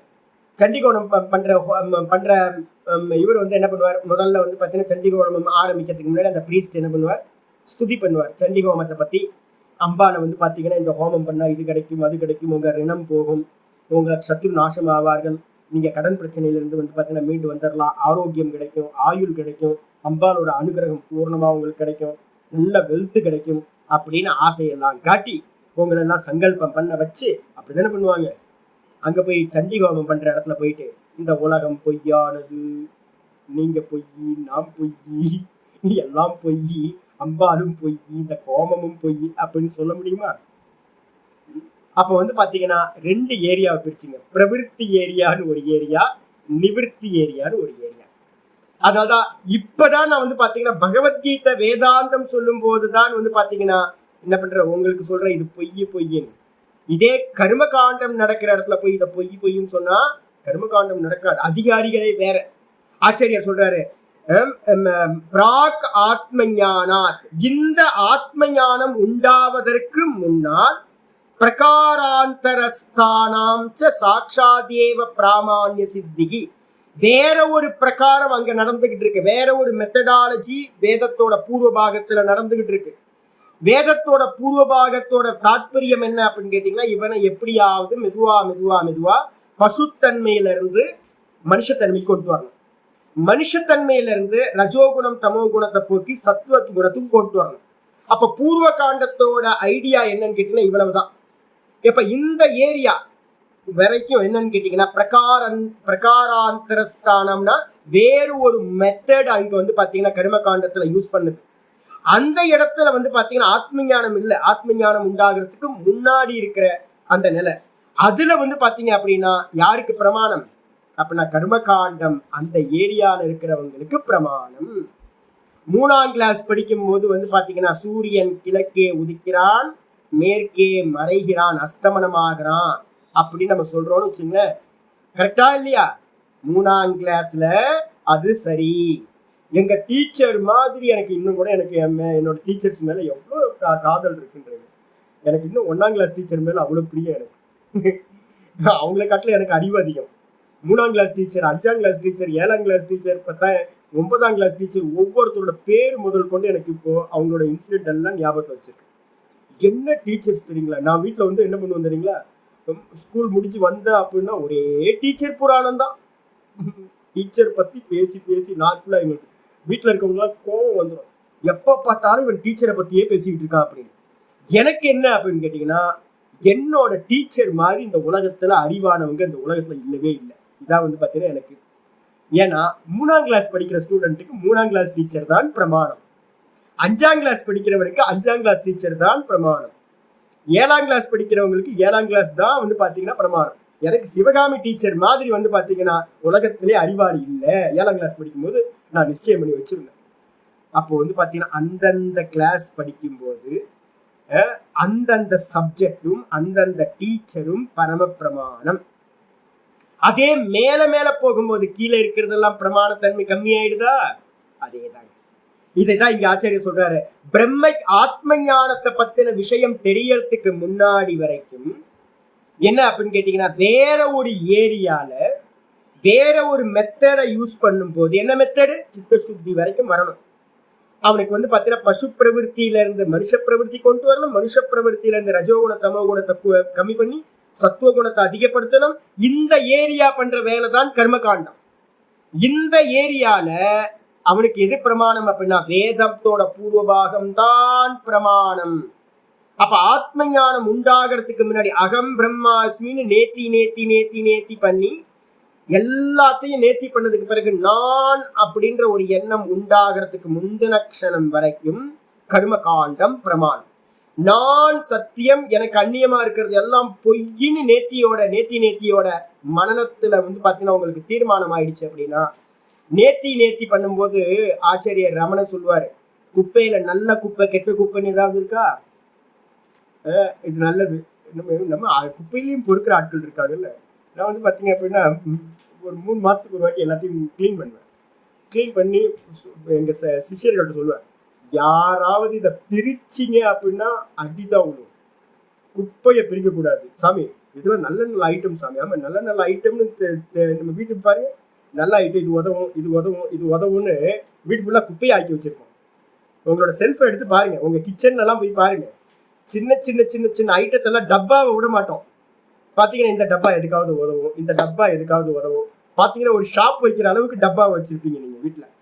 நமக்கு மனசுவே வராது. ஒரு கவர் கொடுத்தா கூட நல்ல கவரா இருக்க, இதுக்கு எதுக்காவது உதவும், எடுத்து வைங்க. அப்ப வந்து பாத்தீங்கன்னா நமக்கு குப்பையை போடுறதுக்கு கூட வந்து பாத்தீங்கன்னா தூர போடுறதுக்கு மனசே வர மாட்டேங்குது. அதான் ரமணர் சொல்லுவாரு, குப்பைன்னு ஆனதுக்கு பிறகு நல்ல குப்பை கெட்ட குப்பைலாம் டிஃப்ரெண்ட் இல்லை. அதே மாதிரி நேர்த்தி பண்ணும்போது நானை பிடிச்சுக்கிட்டு மீது எல்லாத்தையும் நேர்த்தி பண்ணும்போது வேதமும் கூட என்ன ஆயிடும்? இப்பதான் வேதத்தையும் வந்து பாத்தீங்கன்னா சர்வத்தையும் தூக்கி கூட்டி தள்ள வேண்டியதுதான். தன்னிட்ட அகம்ல மட்டும் எஸ்டாப்ளிஷ் ஆகும். அப்ப அந்த அகம் கிடைக்கிறதுக்கு முந்தின க்ஷணம் வரைக்கும் நான் தேகமில்லை அப்படின்னு எனக்கு வந்து பாத்தீங்கன்னா நான் அப்படின்ற அந்த ஒரு கான்சியஸ்னஸ் உண்டாகிற வரைக்கும், இந்த தேகம் நான் அப்படின்னு நினைக்கிற வரைக்கும் ஈஸ்வரன் இருக்கார், வேதம் இருக்கு, எல்லாம் இருக்கு. எப்ப இந்த தேகம் பொய்யாகுதோ அந்த க்ஷணத்துல ஈஸ்வரனும் இல்லை, வேதமும் இல்லை, இருக்கிறது ஒரே ஆத்மா மட்டும்தான். அப்போ ஆத்ம ஞானம் உண்டாகிறதுக்கு முன்னாடி க்ஷணம் வரைக்கும் என்னது பிரமாணம்? வேற ஒரு காரியம் பண்ணக்கூடிய சித்தசுத்தியை உண்டு பண்ணக்கூடிய கர்மகாண்டம் பிரமாணம் என்பது சித்தமாகிறது. அதே நேரத்துல தேக அபிமான நிமித்த பிரத்யக்ஷாதி பிரமாண்யவது ரொம்ப அழகா சொல்ற. இப்ப நம்ம வந்து பாத்தீங்கன்னா தேக அபிமானம் இருக்கா? தேக அபிமானம் இருக்கு சுவாமி. அதனாலதான் நான் சொல்லுவேன், எவனாவது ஈஸ்வரனை மறுதளிக்கிறான் அப்படின்னு அறகுற வேதாந்தம் படிச்சுட்டு டைரக்டா ஈஸ்வரனை ஃபர்ஸ்ட் தேகத்தை நீக்கணும்பா. பொய்ன்னு தேகத்தை நீ பொய்ன்னு சொல்லிட்டு தான் வந்து பாத்தீங்கன்னா ஈஸ்வரனை பொய்ன்னு சொல்லணும். அதை விட்டுட்டு வந்து பாத்தீங்கன்னா தேகத்தை சத்தியம்னு வச்சுக்கிட்டு ஈஸ்வரனை எவனாவது பொய்ன்னு சொல்றான் வேதாந்தம் படிச்சுன்னா அவன் வந்து பாத்தீங்கன்னா சரியா படிக்கலன்னு அர்த்தம். அப்ப தேக அபிமானம் இருக்கிறத வச்சுக்கிட்டு தேக அபிமானத்தை வச்சுக்கிட்டு நான் என்ன பண்றேன்? பிரத்யக்ஷாதி பிராமான்யவத்து. இப்ப நான் உங்களுக்கு சொன்னேன்ல, எனக்கு சுகர் இருக்கு, இப்ப ரொம்ப நியூட்ரலாகி ரொம்ப கிளியரா இருக்கேன். ஏன்? மில்லட் சாப்பிட்றதுனால எனக்கு ரொம்ப லாபம் கிடைச்சிருக்கு. இப்ப வந்து பாத்தீங்கன்னா பிரமாணத்தன்மை வந்துருச்சா?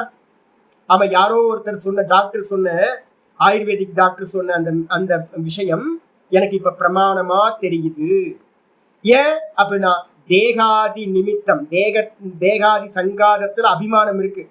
நான் தேகம், எனக்கு சுகர் இருக்கு. அப்ப சுகர் இருக்கு அப்படின்னா சுகர் கம்மி பண்றதுக்கு வந்து மில்லட் சாப்பிடணும் விதி. மில்லட் சாப்பிட்டா சுகர் கம்மியாகும். பிரமாணத்தன்மை வந்துருச்சா? ஆமா, அத பிரயோஜனத்தை எடுத்தோன்னே அது பிரமாணத்தன்மை ஆயிடுச்சு. அப்ப உலகத்துல இருக்கிறது எல்லாத்தையும் நம்ம பிரமாணம்னு நினைக்கிறோம். எப்போ? நம்ம வந்து பாத்தீங்கன்னா பலன் எடுக்க எடுக்க அந்த வச்சனங்கள், அதை சொன்னவங்க எல்லாமே பிரமாண வாக்கியமா ஆயிடுது. அதே மாதிரி எப்ப தேகாதி நான் இல்லைன்னு ஒரு க்ஷணம் தோணுதோ அப்ப என்ன ஆயிடும்? வேதத்தோட பூர்வபாகமும் மொத்தமும் பிரமாணத்தன்மையை இழந்து விடும். அப்ப நல்லா தெரிஞ்சுங்க, வேதத்தை தூக்கி போடக்கூடாது, ஈஸ்வரனையும் தூக்கி போடக்கூடாது. ஜீவன் தான் நான் தேகம்ன்ற எண்ணம் என்னைக்கு போகுதோ அன்னைக்கு வந்து பாத்தீங்கன்னா ஜீவ கல்பனை போச்சுன்னா ஈஸ்வர கல்பனையும் போயிடும், ஈஸ்வரனோட சுவாச காத்தா இருக்கிற வேதமும் போயிடும். அதுக்கப்புறம் வெறும் தான் நிக்க முடியும் உங்களுக்கு. அப்ப அதுக்கு முந்தின க்ஷணம் வரைக்கும் வேதம் பிரமாணம் அப்படின்னு வந்து பாத்தீங்கன்னா நிப்பாட்டி இதோட நிக்கட்டு. நாளைக்கு மீடியா பார்க்கலாம். ஓம் பூர்ணமத பூர்ணமிதம் பூர்ணாத் பூர்ணமுதச்யதே பூர்ணஸ்ய பூர்ணமாதாய பூர்ணமேவாவசிஷ்யதே. ஓம் சாந்தி சாந்தி சாந்தி. ஹரி ஓம் ஸ்ரீ குருப்யோ நமः. ஹரி ஓம். ஓம் ஸ்ரீ கிருஷ்ணாய பரமாத்மனே நமः. ஸ்ரீ கிருஷ்ண கிருஷ்ண கிருஷ்ண காயேன வாசா மனசேந்திரியைர்வா புத்யாத்மனா வா பிரகிருதேர் ஸ்வபாவாத் கரோமி யத்யத் சகலம் பரஸ்மை நாராயணாயேதி சமர்ப்பயாமி. ஓம் தத்சத் இது பரபிரம்மார்ப்பணமஸ்து. நாராயண நாராயண நாராயண. ஒரு மாண்டுக்கிய காரிக்கான 2:32 ஒன்று இருக்கு. ந நிரோதோ நச்சோத்பத்தி ந பத்தோ நச்ச சாதகः ந முமுக்ஷுஹு ந வை முக்தः இத்தேஷா பரமார்த்ததா. வாஸ்தவத்துல வந்து பாத்தீங்க அப்படின்னா இது பிரளயமும் ஆகாது இந்த உலகம், இந்த உலகம் உற்பத்தியும் ஆகல. உற்பத்தி ஆச்சுன்னா தானே பிரளயம் ஆகும். உற்பத்தியும் ஆகல, பிரளயமும் நடக்காது. இந்த லோகத்துல யாரும் பந்தனும் இல்லை, யாரும் சாதகனும் இல்லை, யாரும் முமுக்ஷுவும் இல்லை, யாரும் முக்தனும் இல்லை. அப்ப என்னன்னு கேட்டீங்கன்னா சினிமா போயிட்டு இருக்கு, சொப்பனம் போயிட்டு. சொப்பனத்துல வந்து பாத்தீங்கன்னா நம்ம நம்பிக்கிட்டு உண்மை நம்பிக்கிட்டு தவிச்சுக்கிட்டு இருக்கோம். வேக்கப் ஆயிட்டீங்கன்னா என்ன ஆயிடும்? எல்லாம் போய் சொப்பனத்துல இருந்த மொத்தமும் போய். அதே மாதிரி இந்த மொத்த ஜாகிரதத்துல இருக்கிறது எல்லாம் போய். ஆனா வந்து பாத்தீங்கன்னா உங்களை ஒரு சொப்பனத்துல இருந்து நீங்க வேக்கப் ஆகும்போது என்ன ஆகும்? ஏதோ ஒரு கேரக்டர் வருது, திடீர்னு ஒரு பேய் வந்து பாத்தீங்கன்னா அப்படின்னு டக்கு நம்ம வந்து வேக்கப் ஆயிடும். அந்த பேய் வந்து பாத்தீங்கன்னா எங்க இருந்துச்சு? உங்களை வேக்கப் பண்றதுக்கான பேய் எங்க வந்துச்சு? உண்மையிலேயே வந்துச்சா? எங்க வந்துச்சு? சொப்பனத்துல தான்.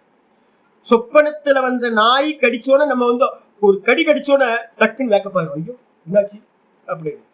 அப்போ வந்து பாத்தீங்கன்னா நாய் கடிச்சு வேக்கப் ஆகிறோம், பேயை பார்த்து வேக்கப் ஆகிறோம். அப்போ வந்து பாத்தீங்கன்னா பேயும் நாயும் சொப்பனத்துக்குள்ளதான் வருது, அது பொய் தானே. ஆமா, சொப்பனத்துல இருக்கிற மற்றதெல்லாம் பொய், அதே மாதிரி பொய் அதுவும். வேக்கப் ஆயிடுறோம். அப்ப வேக்கப் ஆகிற மாதிரியே ஆத்மானுபூதி உண்டாகிறதுக்கு பொய்யுக்குள்ளார இருக்கிற இந்த வேதம் சாதனமா இருக்கு. அப்ப வேதமும் பொய்யா இருந்தாலும் அதுவும் கூட என்ன பண்ணுது, நம்மள ஆத்ம அறிவை உண்டு பண்றதா இருக்கு. இவ்வளவுதான் வித்தியாசம். சொப்பனத்துல நாய் கடிச்சதுன்னா எந்த டாக்டர்கிட்ட போய் ஊசி போடுவீங்க? ஜாகிரதத்துல காலையில எந்திரிச்சு டாக்டர் டாக்டர் என்ன சொப்பனத்துல நாய் கடிச்சிருச்சு, ஒரு 32 ஊசி போடுங்கன்னு போய் டாக்டர்கிட்ட சொல்லாமா? கனவுல கடிச்ச நாய்க்கு டாக்டர் எங்க இருக்கணும்? கனவுல தான் டாக்டர். ஊசியும் கனவுல தான், எல்லாம் கனவுல தான் நடக்கும். ஜாகிரதத்துல இருந்து அவசியம் வரணும்னு அவசியம் இல்லை. அதே மாதிரி இந்த சம்சாரம் பொய், இந்த சம்சாரம் பொய்யா இருக்கிறதுனால சம்சாரத்துக்கான மருந்தும் என்னவா இருக்கணும்? பொய்யா தான் இருக்கணும். அப்போ வந்து பாத்தீங்கன்னா மருந்தும் பொய், பந்தமும் சம்சாரமும் பொய், சாஸ்திரமும் பொய். அப்ப சாஸ்திரமும் பொய் வேக்கப் ஆனதுக்கு பிறகு எல்லாம் பொய்யா போயிடும். அதனால வேதத்தை மட்டும் வந்து பாத்தீங்கன்னா நான்ற ஸ்புரணம் உண்டாகிறதுக்கு வரைக்கும் என்ன பண்ணி ஆகணும்? வேதத்தை ஆசிரியம் பண்ணி தான் இருக்கணும். அதுதான் வேதத்தோட பிரமாணம். எங்கெல்லாம் நீங்க காமியப்படுறாங்களோ, இப்ப நீங்க எங்கேயா போயிட்டு வாத்தியார்ட்ட போயிட்டு மோட்சத்துக்கு ஏதாவது சாதனம்னு சொல்லி பாருங்க, ஒரு ஹோமத்துக்கு கூப்பிடுங்க, ஒரு 2-3 வாத்தியார்களை கூப்பிடுங்க. ஏதாவது வந்து பாத்தீங்கன்னா திதிக்கு ஏதாவது கூப்பிடுங்க, அவங்கள்ட்ட இப்போ கோயில்ல பூஜாரிகள்கிட்ட போய் கேளுங்க, மோட்சத்துக்கு என்ன பண்ணணும். யார் வந்தாலும் வேதம் படிச்ச பண்டிதர்கள் யார் வந்தாலும் கேளுங்க, வேதம் படிச்சிருக்கீங்களா? ஆமா படிச்சிருக்கேன். ஆகமம் படிச்சிருக்கீங்களா? படிச்சிருக்கேன். அவங்கள்ட்ட எல்லாம் கேளுங்க, மோட்சத்துக்கு என்ன உபாயம்னு சொல்லி கேட்டு பாருங்க. யாருக்காவது இந்த ஆத்ம ஞானத்தை பத்தி தெரியுமானா தெரியவே தெரியாது. நிறைய பேருக்கு தெரியாது, தெரிஞ்சாலும் டீட்டெயிலா தெரியாது. ஏதாவது சத்சங்கம் போயிருந்தா கொஞ்சம் தெரியும். அப்போ வந்து பாத்தீங்கன்னா 2 டிபார்ட்மெண்டா வச்சுங்க, ஒன்னு பிரவிற்த்தி டிபார்ட்மெண்ட், ஒன்னு நிவிற்த்தி டிபார்ட்மெண்ட். பிரவிற்த்தி டிபார்ட்மெண்ட்ல இருக்கிறவங்களுக்கு எல்லாம் வந்து பாத்தீங்கன்னா அவங்களுக்கு என்னது, பரலோகத்துக்கு போகணும், பரலோகத்துக்கு போகணும், இந்த உலகத்துல சௌக்கியமா இருக்கணும், கனவுலயே என்னெல்லாம் பண்ண முடியுமோ அதையே சொல்லிட்டு இருப்பாங்களுடைய வேக்கப் ஆகிறத பத்தி சொல்லவே மாட்டாங்க. வேக்கப் ஆகணும்னா முதல் ஸ்டெப்பே என்னது? நிஷ்காமியம். நிஷ்காமியம் பண்ணாம நீங்க வேக்கப் ஆகவே முடியாது. ஆனா கர்ம காண்டத்துல நிஷ்காமம்னு ஒரு சப்ஜெக்ட் இல்லவே இல்லை. இவ்வளவுதான் விஷயம். அதுக்கப்புறம் தான் வேற எல்லாம். ஹரி ஓம்.